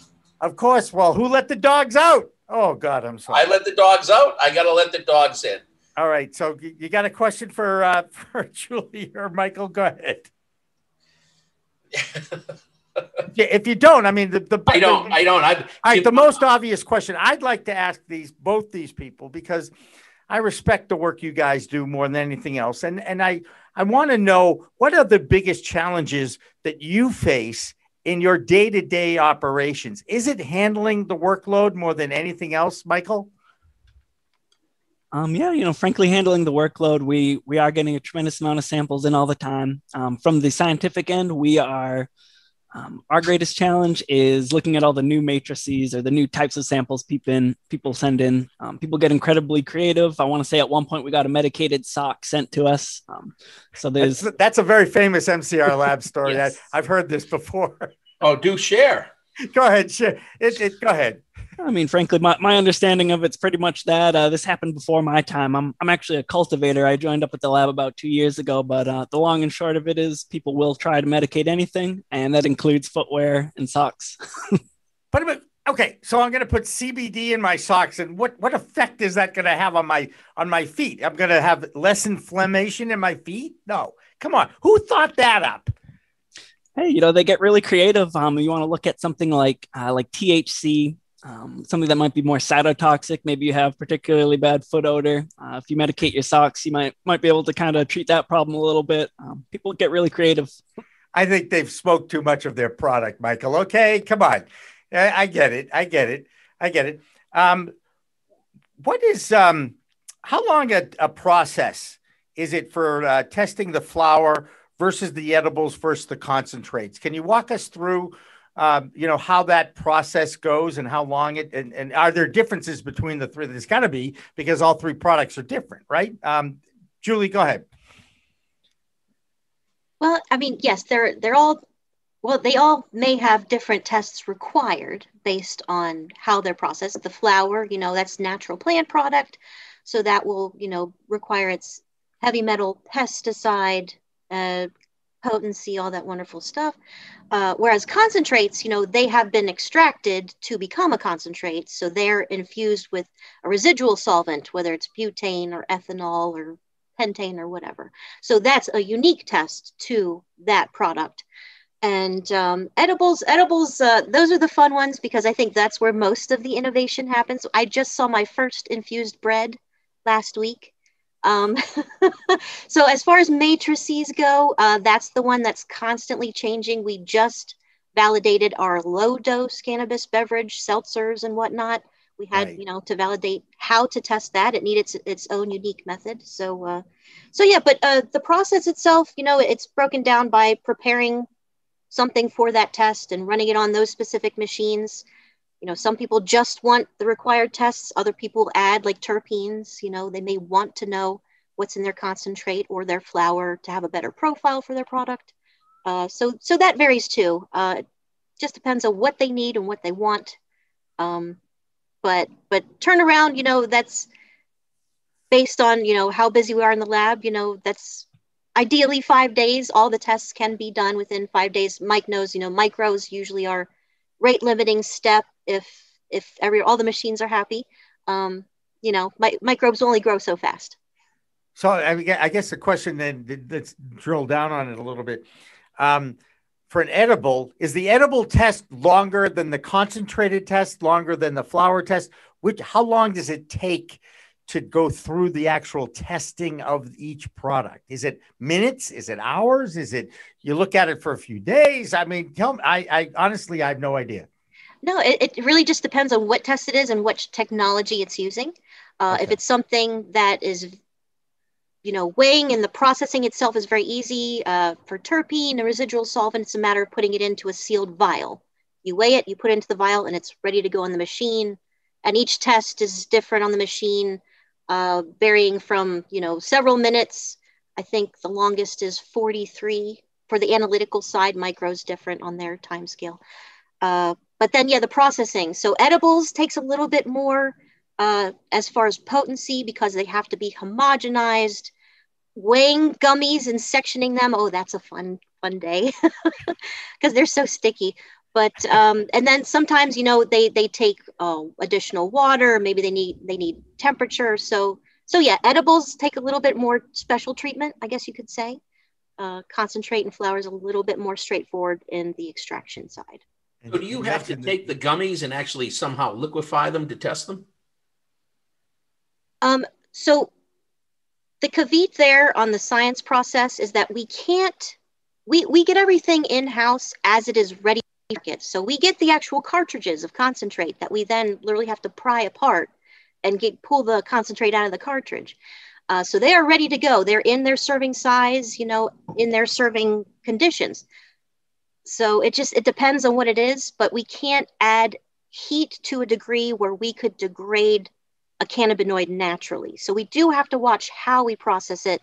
And we have a lot of internal checks to make sure how we're processing them is not affected on the back end. So we'll add standards on the front end and make sure on the back end they are the amount they're supposed to be. So nothing got lost, nothing got absorbed through the process. Have you tested any ice cream yet? I haven't gotten to. I know that's coming down the pike, though. Right. I am very excited to be able to test ice cream. That's like they could throw it on the back of a bicycle and run it over to the lab, right? Well, not quite. That's definitely because everything has to be homogenized, meaning mixed exactly the same within the serving we get. So when we pull something to test, we only test a little bit of what they send us. Right. It is a true representation of that sample. So things that melt, like ice cream, that does provide a unique challenge because we have to make sure it is the exact state and homogenization from it leaving our customer to arriving in the lab and being processed. Interesting. And if you do get some of that sticky concentrate on your hands, and I know you guys all wear gloves, so this is not an issue, don't lick your fingers. let's just say that someone on this show may have had a bad experience with a broken cartridge. And that's where actually is my next question is the actual cartridges themselves. Are you guys testing those as well? And, I've talked to a few people in the business that have stainless steel cartridges at like the highest qualities. You're both nodding your head, so you get what I'm saying. Julie, yes? Yes. No, it's not an in-house process, but we actually have started a collaboration with Harvard to start looking at heavy metal leaching from cartridges.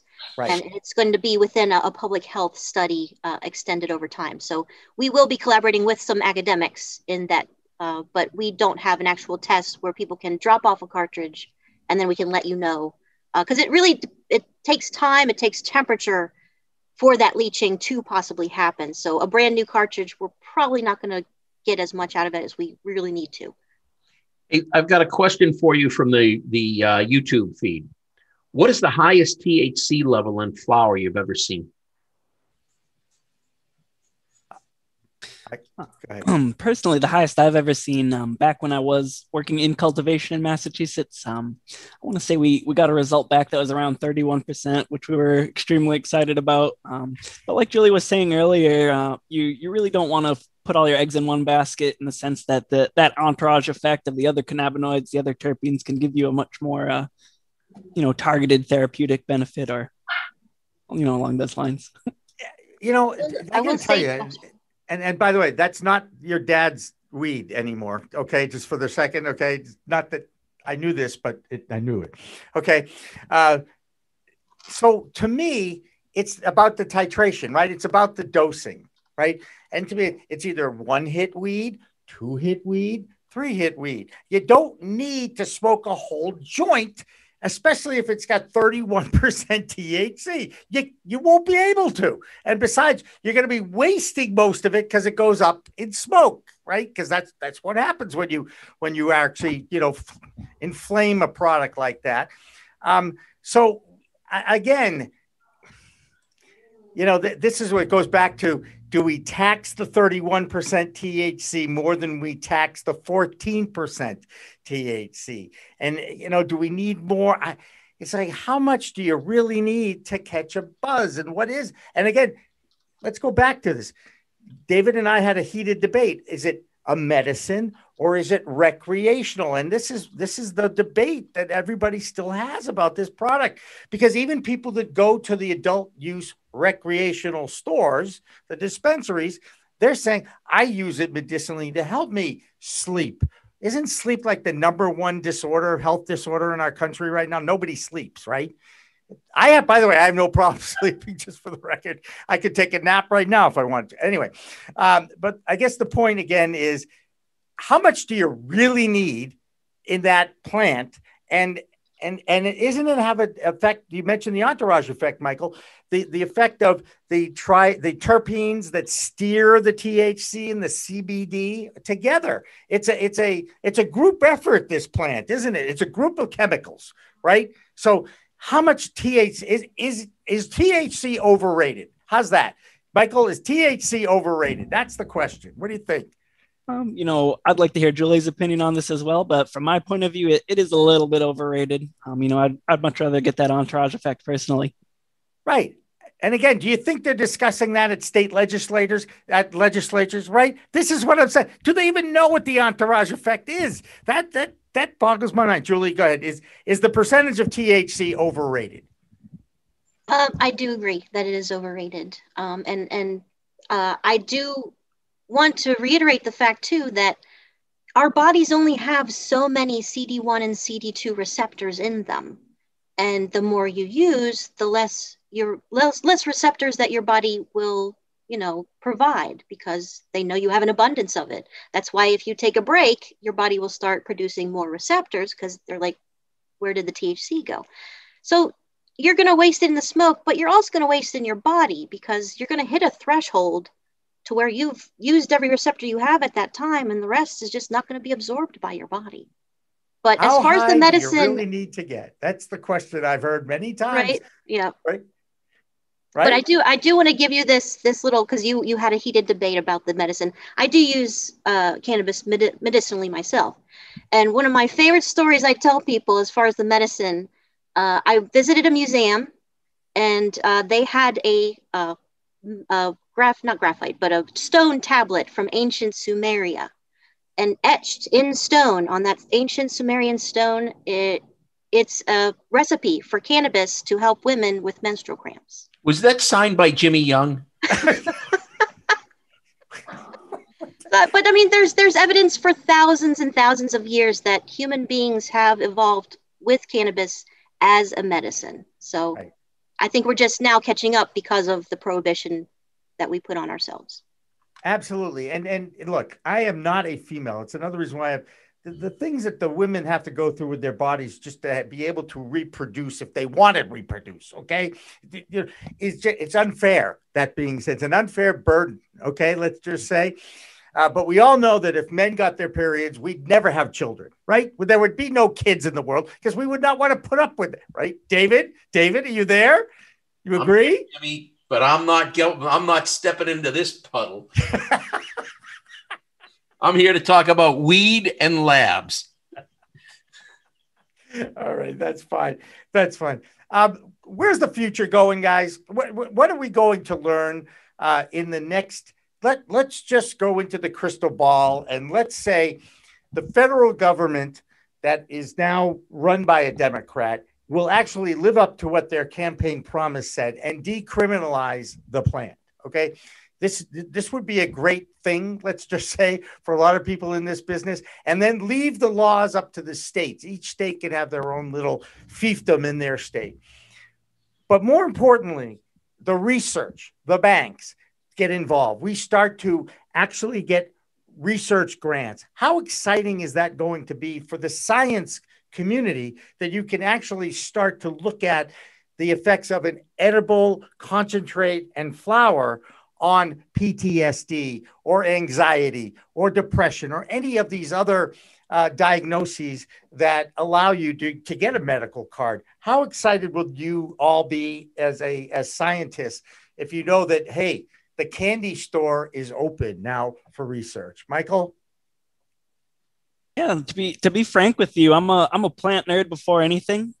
So when I'm thinking about investigation and research on cannabis, I'm thinking about the phytoremediation. I'm thinking about fiber production and things like that. Julie probably has some better insight on the medical therapeutic aspects of it, but I just get really excited about a plant with so many different applications, up and down.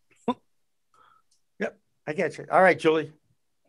I think it's going to open up a lot of possibilities, more than we can even predict, because I couldn't have predicted things that have happened just in the last 2 years that have happened. So yeah, I think overall it's going to be great in learning, not just on the molecular level as far as the research side, but the botanical level. I think hemp and cannabis are true cash crops that we still have a lot to learn from. I mean, as far as the genome goes, as far as, all sorts of possibilities in industry, not just the medicine, not just the recreational, but even industrial. As we know, hemp has a lot of possibilities. So, and we haven't really talked about hemp that much. David, go ahead. You got something? I have a great hypothetical question. Oh boy, Bill Parcells hated hypothetical questions. Just for the record, not that. Just for the record, this isn't a football show, so the hypothetical questions go. So the feds legalize marijuana, which now means interstate commerce will take place. And I rent a 20 to 30,000 square foot warehouse back here in Massachusetts. I find a couple of people who actually understand the plant way better than I do. I smoke. I bong with my stepson, take bong rips, but I can't tell, he'll talk about the different bottles. He's got the gelato, the chocolate orange. Doesn't mean anything to me. I can't even tell the difference. I take my 3 to 4 rips. I go up, I go to sleep, and I sleep well. So I'm going to find a couple of people who know the plant really well. I'm going to put them on an airplane, and I'm going to send them to California or wherever I believe the product grows really well, and tell them, I want you to find licensed growers and cut deals to buy product to bring it back here, because I think it's going to be cheaper in those markets and we'll have interstate commerce. Now, the challenge is, as I think through it, I can see the Cannabis Control Commission saying we need a certificate of authenticity. We need to know it came from a licensed grower. We need to know that it was tested out in California, but then it's going to have to be tested here because we don't have a national testing standard. So every state seems to be testing differently. Talk a little bit about what are the disconnects between states on testing, and what are the testing challenges that are going to arise as soon as we get to the point of interstate commerce? I think those plants will have to be quarantined for 2 weeks. I just want to say, go ahead, answer the question. Look, this is Mike. I like you, right? You're a nice guy, but when it comes to going on like Jeopardy, you are just not fast enough. You managed to unmute first. That's where we're going. Go ahead, Julie. I mean, I see your point, and I think, you know, what Jimmy was saying earlier with the states keeping the regulations over the industry, I really think that is going to be key, but that is going to be one of the challenges in the exact scenario you just brought up. Mm-hmm. I think keeping laws by state, they will be able to keep money in state if they want that to be a big goal, by limiting who brings it in. Are they residents? Are they not? You know, that kind of stuff. But I actually don't think they can limit that. I think the Commerce Clause of the Constitution is not going to allow the states to prohibit interstate commerce. So they're going to have to quickly adjust the regs for that. Okay. But he knows that stuff. I love that about David. He understands that stuff. The other thing that I'm going to find fascinating about the future, and David, you and I have had this discussion even years before we started to co-host a show together, and it was about trading on the international market and setting a wholesale price internationally for cannabis. On the futures market, actually putting it onto the futures market because it's a grown commodity, right? Isn't that how the commodity markets work, David? And do you see a day? I don't know if we're going to be alive to see it, David, but do you see sometime where that actually might happen, where they set a wholesale price? Absolutely. This will be, as soon as it becomes federally legal, a market like this, expect that the Chicago Board of Options Exchange, or wherever they would trade commodities of this nature, it's going to start to get traded. Remember, right now, marijuana, for all the discussion of all the revenue and all the taxes, it is a small business. You don't have somebody saying, I need 10 30-gallon drums of oil because I got to get it into my production line, and we are producing these infused beverage products by the trailer load. When we get to that point, nobody's going to care about who grew it or how it was going to grow, how it was grown. I don't believe the big future for marijuana is in ingesting the product through your lungs. Right? I don't believe that most of the population is going to go that way. It's going to be eaten, drank, put on a patch in some way like that. And when that happens, you're no longer dealing with raw flower. Now you're dealing with components of the plant. And as soon as you're dealing with components of the plant, it's no different than any other commodity. Who cares who grow it? Hey, Mike, do you drink milk? I do, yeah. Yep. But you know the brand of the milk that's on the container, but do you know the farmer that actually whose cows produce the milk? No, not at all. Not at all. You know, I know certain people would pay a little extra to know who's what the farm was, what the cow's name was, but I'm a market basket guy. I'll buy that nice whole milk. There you go. You just hit it on the head, right? So when we get to the point where somebody like Coca-Cola says we're going to make a cannabis infused beverage, they're going to go to somebody who can gather up enough product that they can make what the raw materials are. Go ahead, jump in there, Julie, take over. As the millennial, and you know, we're responsible for killing so many industries. I do want to remind you that you got to watch our demographic, because you know, you can view plant cannabis as small brew beer. I mean, there is that demographic that prefers the small batch, prefers the small grower, because they know what they're doing. Yeah. And I thought a few years ago, Forbes actually said that cannabis had outgrown ice cream in America as a business. So I don't know if it's all that small anymore. No, it's just going to get bigger and bigger. And to be honest, ice cream is scary to me because I like ice cream.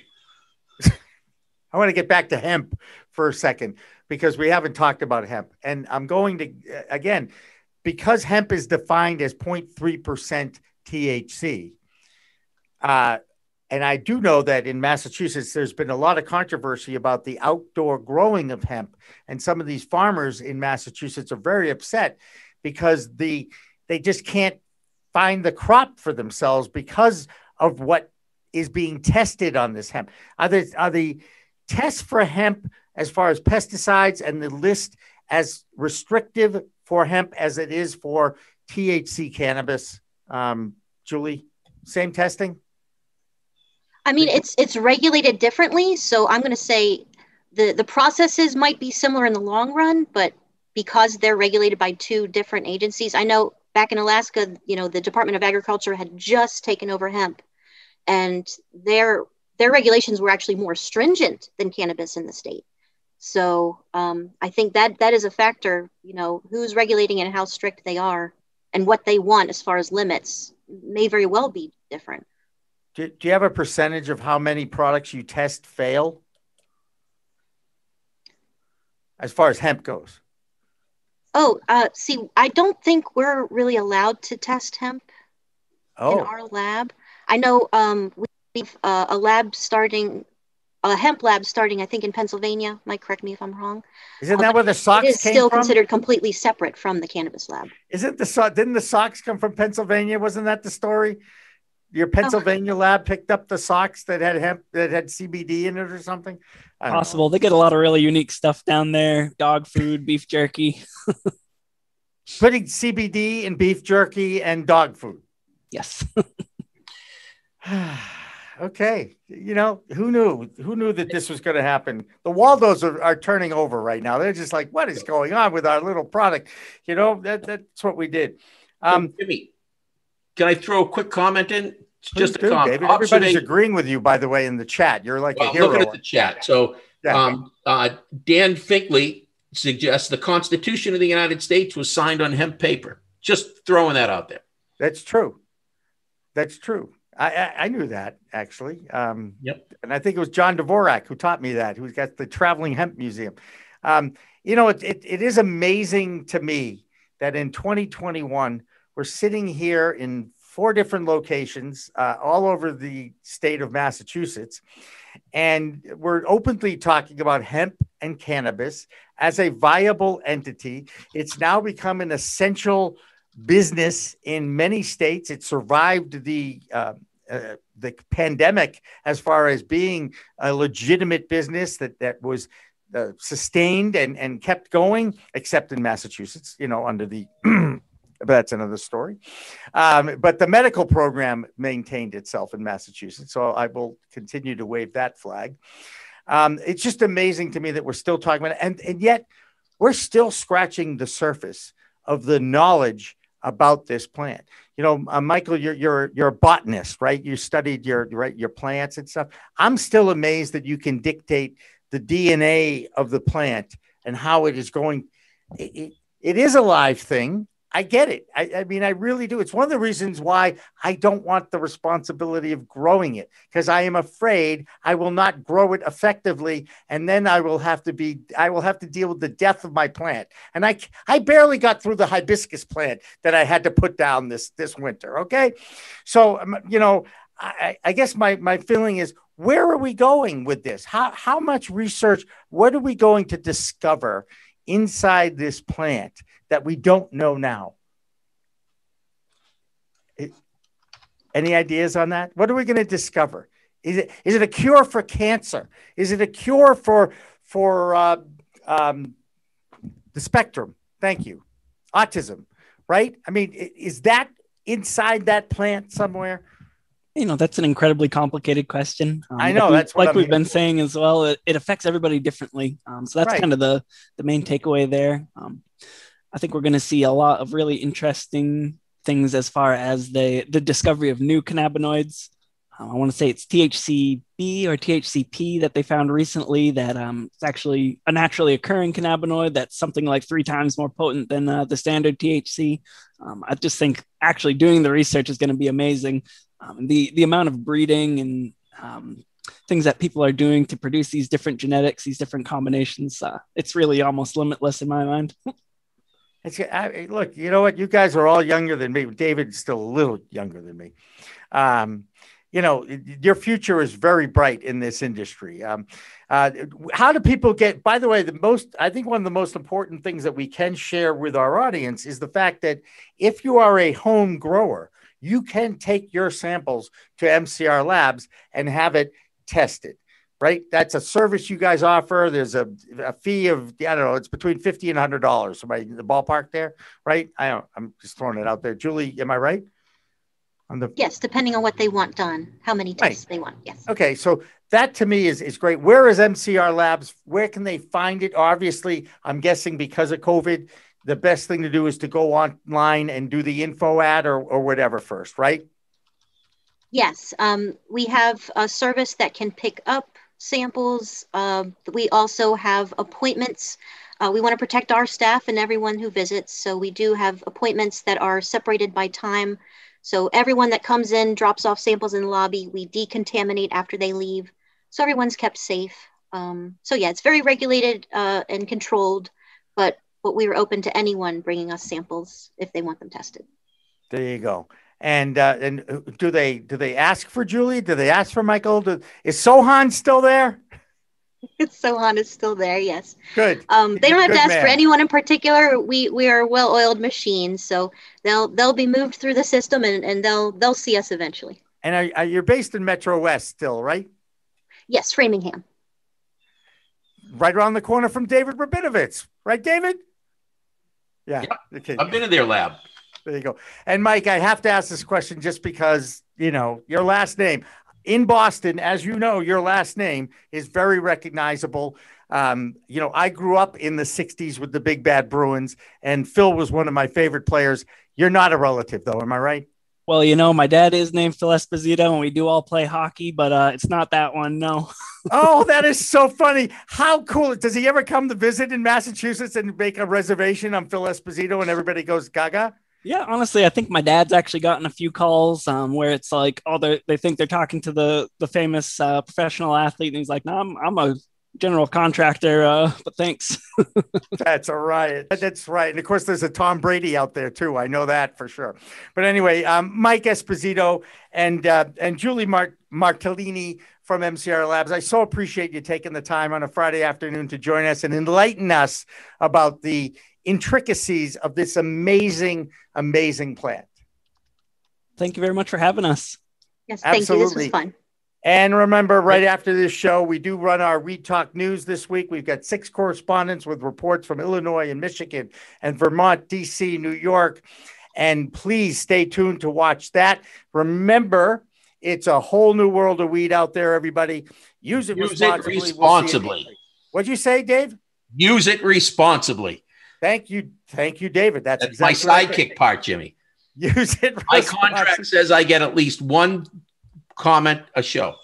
Actually, you get more than one comment, and you were terrific today. So you know what? Don't belittle yourself. And there's going to be a day, David, you know, I'm not going to be available, and it's going to be your show. Okay? We'll see you next time, everybody. Have a good week. Coming up on Weed Talk News this week, New York State is on the verge of legalization, but it's going to cost you. President Biden continues to take flack for his firing of staffers for past cannabis use. A turnaround for South Dakota Governor Kristi Noem? Plus, is FDA-approved research on weed in the U.S. a waste of time and money? All that, plus state-by-state news on Weed Talk News. Next. We are Pro Cannabis Media.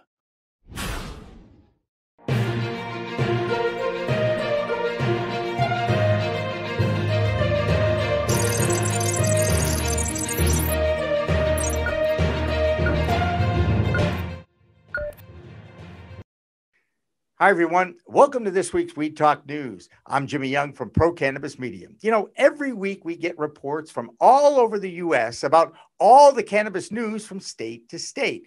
All eyes this week are on the Empire State of New York, where Bloomberg News is reporting that all sides have agreed in principle to the adult use legalization bill that their governor, Andrew Cuomo, has been pushing over the past few years. The deal will include a 13% sales tax, 9 of that going to the state and the other 4 to local cities and towns. Interestingly, New York will be adding an additional excise tax that is tied to potency of THC in the product. That fee can go up to 3 cents per milligram related to the potency of the THC in the plant or concentrate. Adult sales could begin as soon as 1 year. Now, State Assembly Majority Leader Crystal Peoples-Stokes provides a great quote in regards to the importance of getting this done. Quote, "We are literally surrounded geographically by other states that are doing it. Because we are New Yorkers, we can walk and chew gum at the same time. We could speed this up." Now, granted, I added in a little New York accent there, but that is the quote. Now, one of those states bordering New York is, of course, New Jersey, a state that voted in adult use sales in November. Now, that was just the first step in the adult use market in a legal state. However, there has been already a change in the regulatory board in New Jersey, and race was a factor.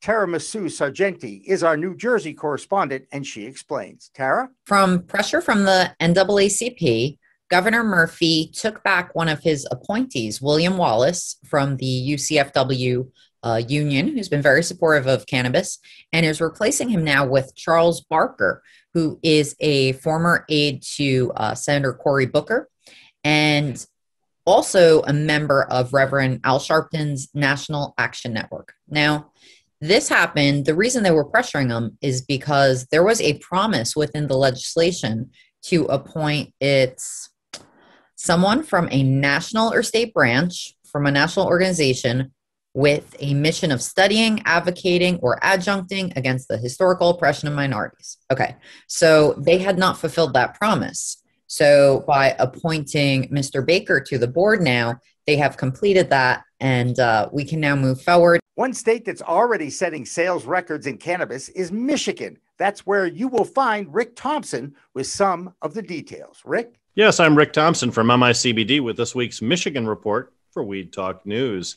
Michigan sold $105 million in cannabis during February, $38.1 million from medical sales, and $67 million in rec sales. That's a 48% jump in medical cannabis sales, although those totals are down from a high sales point of June 2020. The important breakdown is product type. In both medical and adult use markets, flower is the power. Sales of medical flower and trim were almost triple the sales for vape carts at $12 million, and the next largest segment was edibles at $11 million. Flower and shake on the medical side were nearly half of all sales in February and were 56% of all sales in the adult use market last month. I have it on good authority that March's cannabis sales will be a record-setting tally. Some of Michigan's largest cannabis players have taken out costly sale-leaseback loans to jumpstart their businesses, according to a new report. These predatory loans could bring an interest rate of more than 20% by the full maturity of the loans written in a 16-year ironclad contract. The cost of capital is less than 5% in the Canadian market. If federal banking reform or legalization takes place in the U.S., those large players will have put themselves at a terrible disadvantage. Companies reportedly in on the overpay action include Green Peak, Cresco, LiveWell, and Emerald Growth. And that'll do it for this week's Michigan Report. I'm MICBD's Rick Thompson for Weed Talk News. Harborside out in California is making some more history. This is the dispensary that Steve D'Angelo and his brother Andrew were involved with for years. They, of course, have moved on to changing the world with their last prisoner project. But Harborside was able to procure a $12 million loan from a bank. Coined as a revolving credit facility, this is reportedly the first commercial bank lending deal for a U.S. cannabis company. Now, with the rest of the news from the big cannabis business world, here's Green Market Report's Deborah Borchardt from New York. Deborah?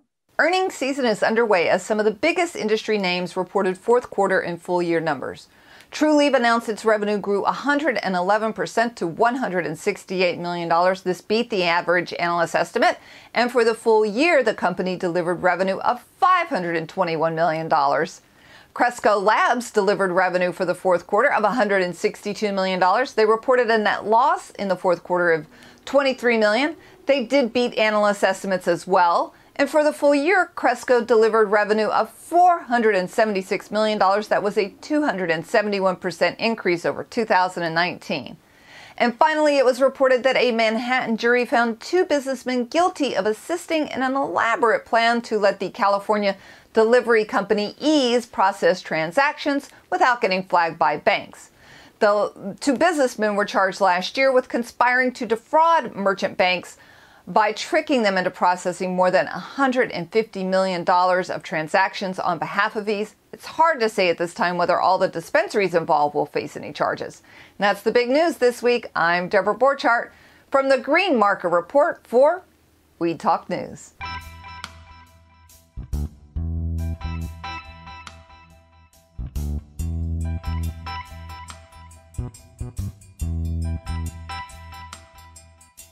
Next up on Weed Talk News, we go from the big city of New York to the Green Mountain state of Vermont with their green nurse, Jessie Lynn Dolan. Jessie Lynn? I'm Jessie Lynn Dolan from Nurse Grown Organics and Vermont Cannabis Nurses, and this is the Vermont Report for Weed Talk News. Vermont continues to wait to hear who will be leading the Cannabis Control Board, crafting and enforcing the state's new adult use cannabis sales. There are two bills currently in the House that could have a major impact on the state's new industry. One is total decriminalization for personal use and dispensation of all drugs, cannabis, psilocybin, and ketamine. If passed, personal drug use would become a civil violation subject to a penalty of not more than $50, waived in exchange for a substance misuse assessment. The other debate is an amendment that could throw a curveball with the state's medical cannabis program. If the bill passes with the current amendments, the Vermont Cannabis Trade Association, a for-profit group, including lobbyists, representing 3 of the 5 medical dispensaries in the state, will have a self-appointed seat on the Cannabis Control Board's advisory board. The Vermont Cannabis Trade Association advocates for the financial well-being of their member businesses. Since the medical program in Vermont should put patients over profits, it's needless to say a balance on the Cannabis Control Board with a for-profit and a nonprofit group like the established Marijuana for Symptom Relief Oversight Committee would be best. As a nurse with the Vermont Cannabis Nurses Association, we urge Vermont residents, please contact your representatives to advocate for patient representation in order to protect the future and quality of the medical cannabis program. So what's the former Heady Vermont CEO doing now? Eli Harrington is now the face of Vermontuana. What do? Well, they are hosting a seed and clone swap in Vermont's Northeast Kingdom on May 29th. Vendor booths may have already sold out. Vermont Cannabis Nurses Association will be in attendance hosting a spring clone drive and cannabis giveaway for Vermont patients in need. That's the Vermont Report. I'm Vermont's cannabis nurse, Jessie Lynn Dolan for Weed Talk News. Checking in on Washington, D.C. and the federal legalization front, President Biden is continuing to take heat from the media regarding the White House policy of firing staffers who admitted to their past cannabis use. Just another example of how tough it will remain to be to change any federal law in cannabis over the next 4 years, despite a campaign pledge by the Democrats to decriminalize it. Now, for more on this story, here's the Vote Pro podcast, Phil Adams, with this week's DC Report. Phil? Hi, folks. I'm Phil Adams from Vote Pro Podcast, and this is the Weed Talk News DC Report. Dozens of Biden administration staffers have been suspended, put on probation, or forced to resign because of their admissions of past cannabis use. Biden's press secretary, Jen Psaki, said in a press briefing that firings will continue as long as marijuana is federally illegal. The firings prompted a congressional response as 30 members of Congress from both parties sent a letter to the president condemning the policy as antiquated and unequal. The letter points out that Vice President Kamala Harris and Transportation Secretary Pete Buttigieg Both admitted on the campaign trail to using cannabis in the past, yet neither is facing any consequences. The letter also notes the continuing state legalization movement, saying, quote, "The American people are demanding a change to punitive and harsh cannabis laws that have always been unequally applied." In a separate letter to the White House, GOP Congressman David Joyce of Ohio, a member of the Congressional Cannabis Caucus, called the policy, quote, "both arcane and discriminatory." A bipartisan companion bill to the Secure and Fair Banking Act was reintroduced in the Senate this week. This comes less than a week after the Safe Banking Act was refiled in the House. The Senate version is sponsored by Democrat Jeff Merkley of Oregon and Republican Steve Daines of Montana, along with 27 other senators, nearly a third of the upper chamber, as co-sponsors. The bill would allow financial institutions to serve cannabis business clients without fear of federal sanctions that continue to force the industry to operate on a cash basis. In a press release, Merkley called the current policy, quote, "a nonsensical rule that is an open invitation to robbery and money laundering." Daines said in a tweet that the bill would, quote, "reduce crime, create jobs, and boost local economies, a win-win for all." The Congressional Research Service published a report this month examining tax policies that affect the legal cannabis industry. Focusing on IRS Code 280E, which prohibits a number of deductions and credits that are available to other businesses, the CRS notes that the Reagan-era policy was originally aimed at illegal drug trafficking. Today, however, that rule also applies to state legal cannabis businesses, raising their effective tax rate significantly compared to other industries.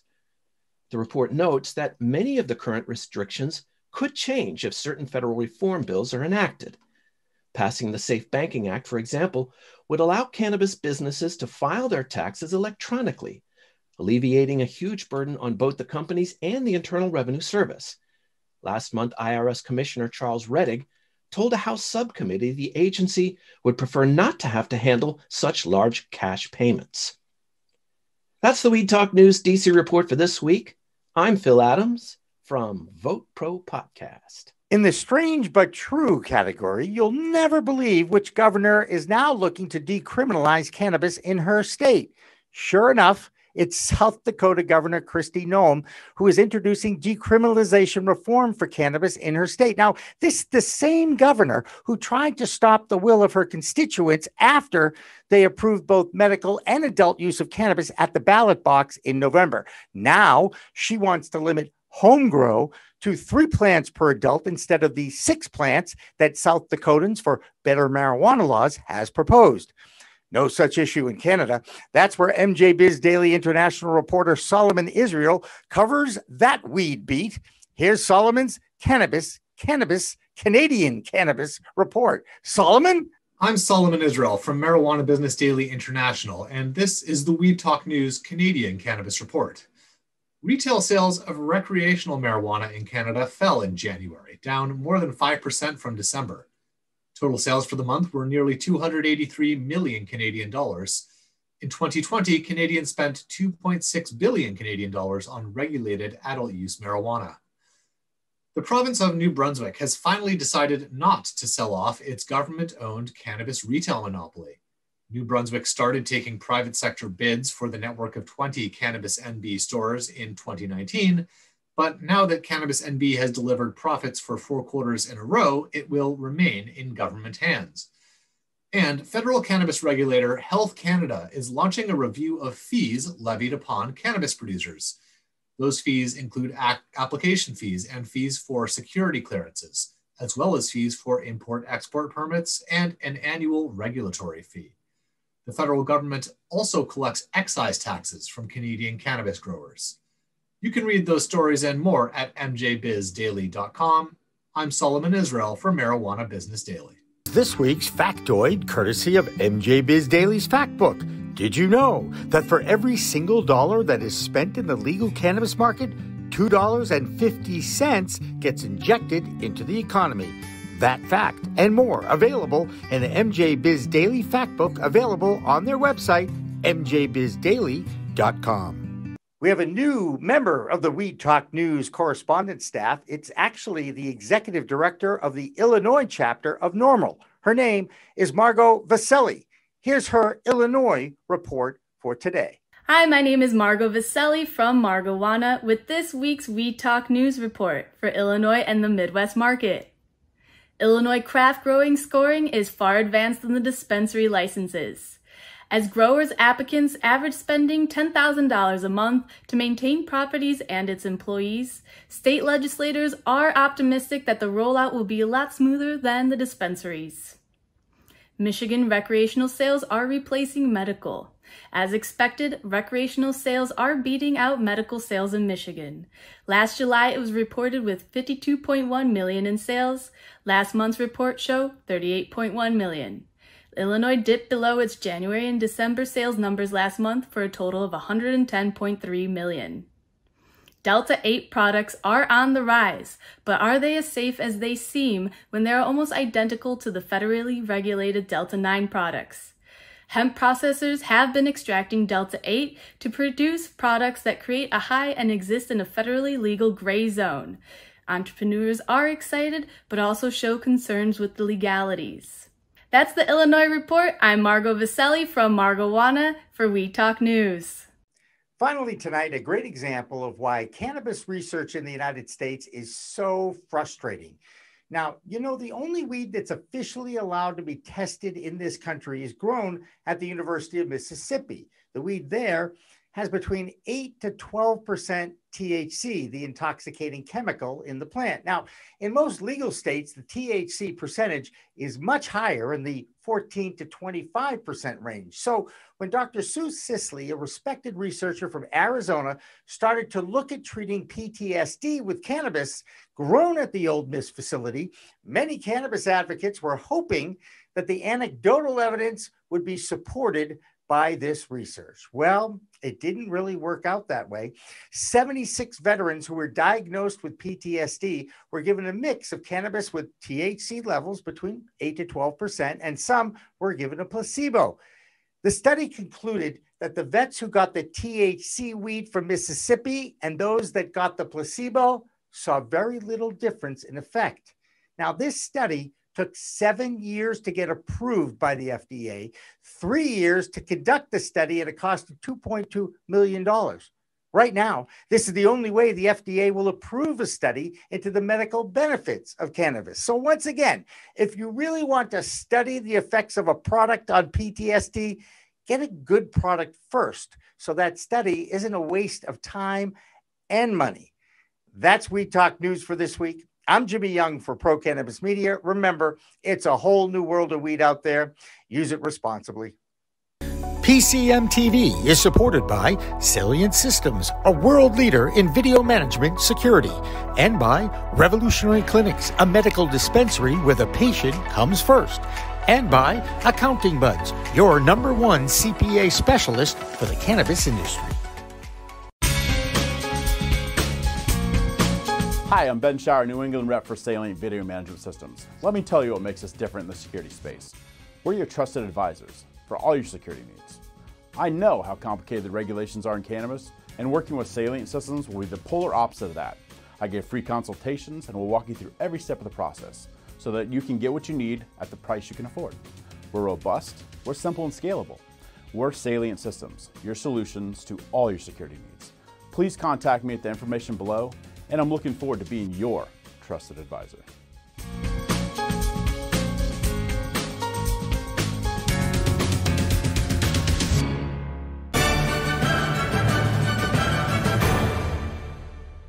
Weed Talk and In the Weeds are two productions of Pro Cannabis Media supported by Revolutionary Clinics, one of the top medical cannabis dispensaries in the Massachusetts area, now with 3 locations in Greater Boston, 2 in Cambridge and 1 on Broadway in Somerville. Rev Clinics has a patient-first mission. They will customize your needs as a medical patient with the proper titration and combination of strains, flavors, and products. Rev Clinics, where the patient comes first. Pro Cannabis Media programming is available live and on demand on our Facebook page at Pro Canna Media, on Instagram at Pro Cannabis Media, on LinkedIn also at Pro Cannabis Media, on YouTube and YouTube Live on Pro Cannabis Media, Twitter at Pro Canna Media, and on twitch.tv/Pro Cannabis Media. So like, share, and subscribe to all of our content, newsletters, and shows live or on demand. We are Pro Cannabis Media.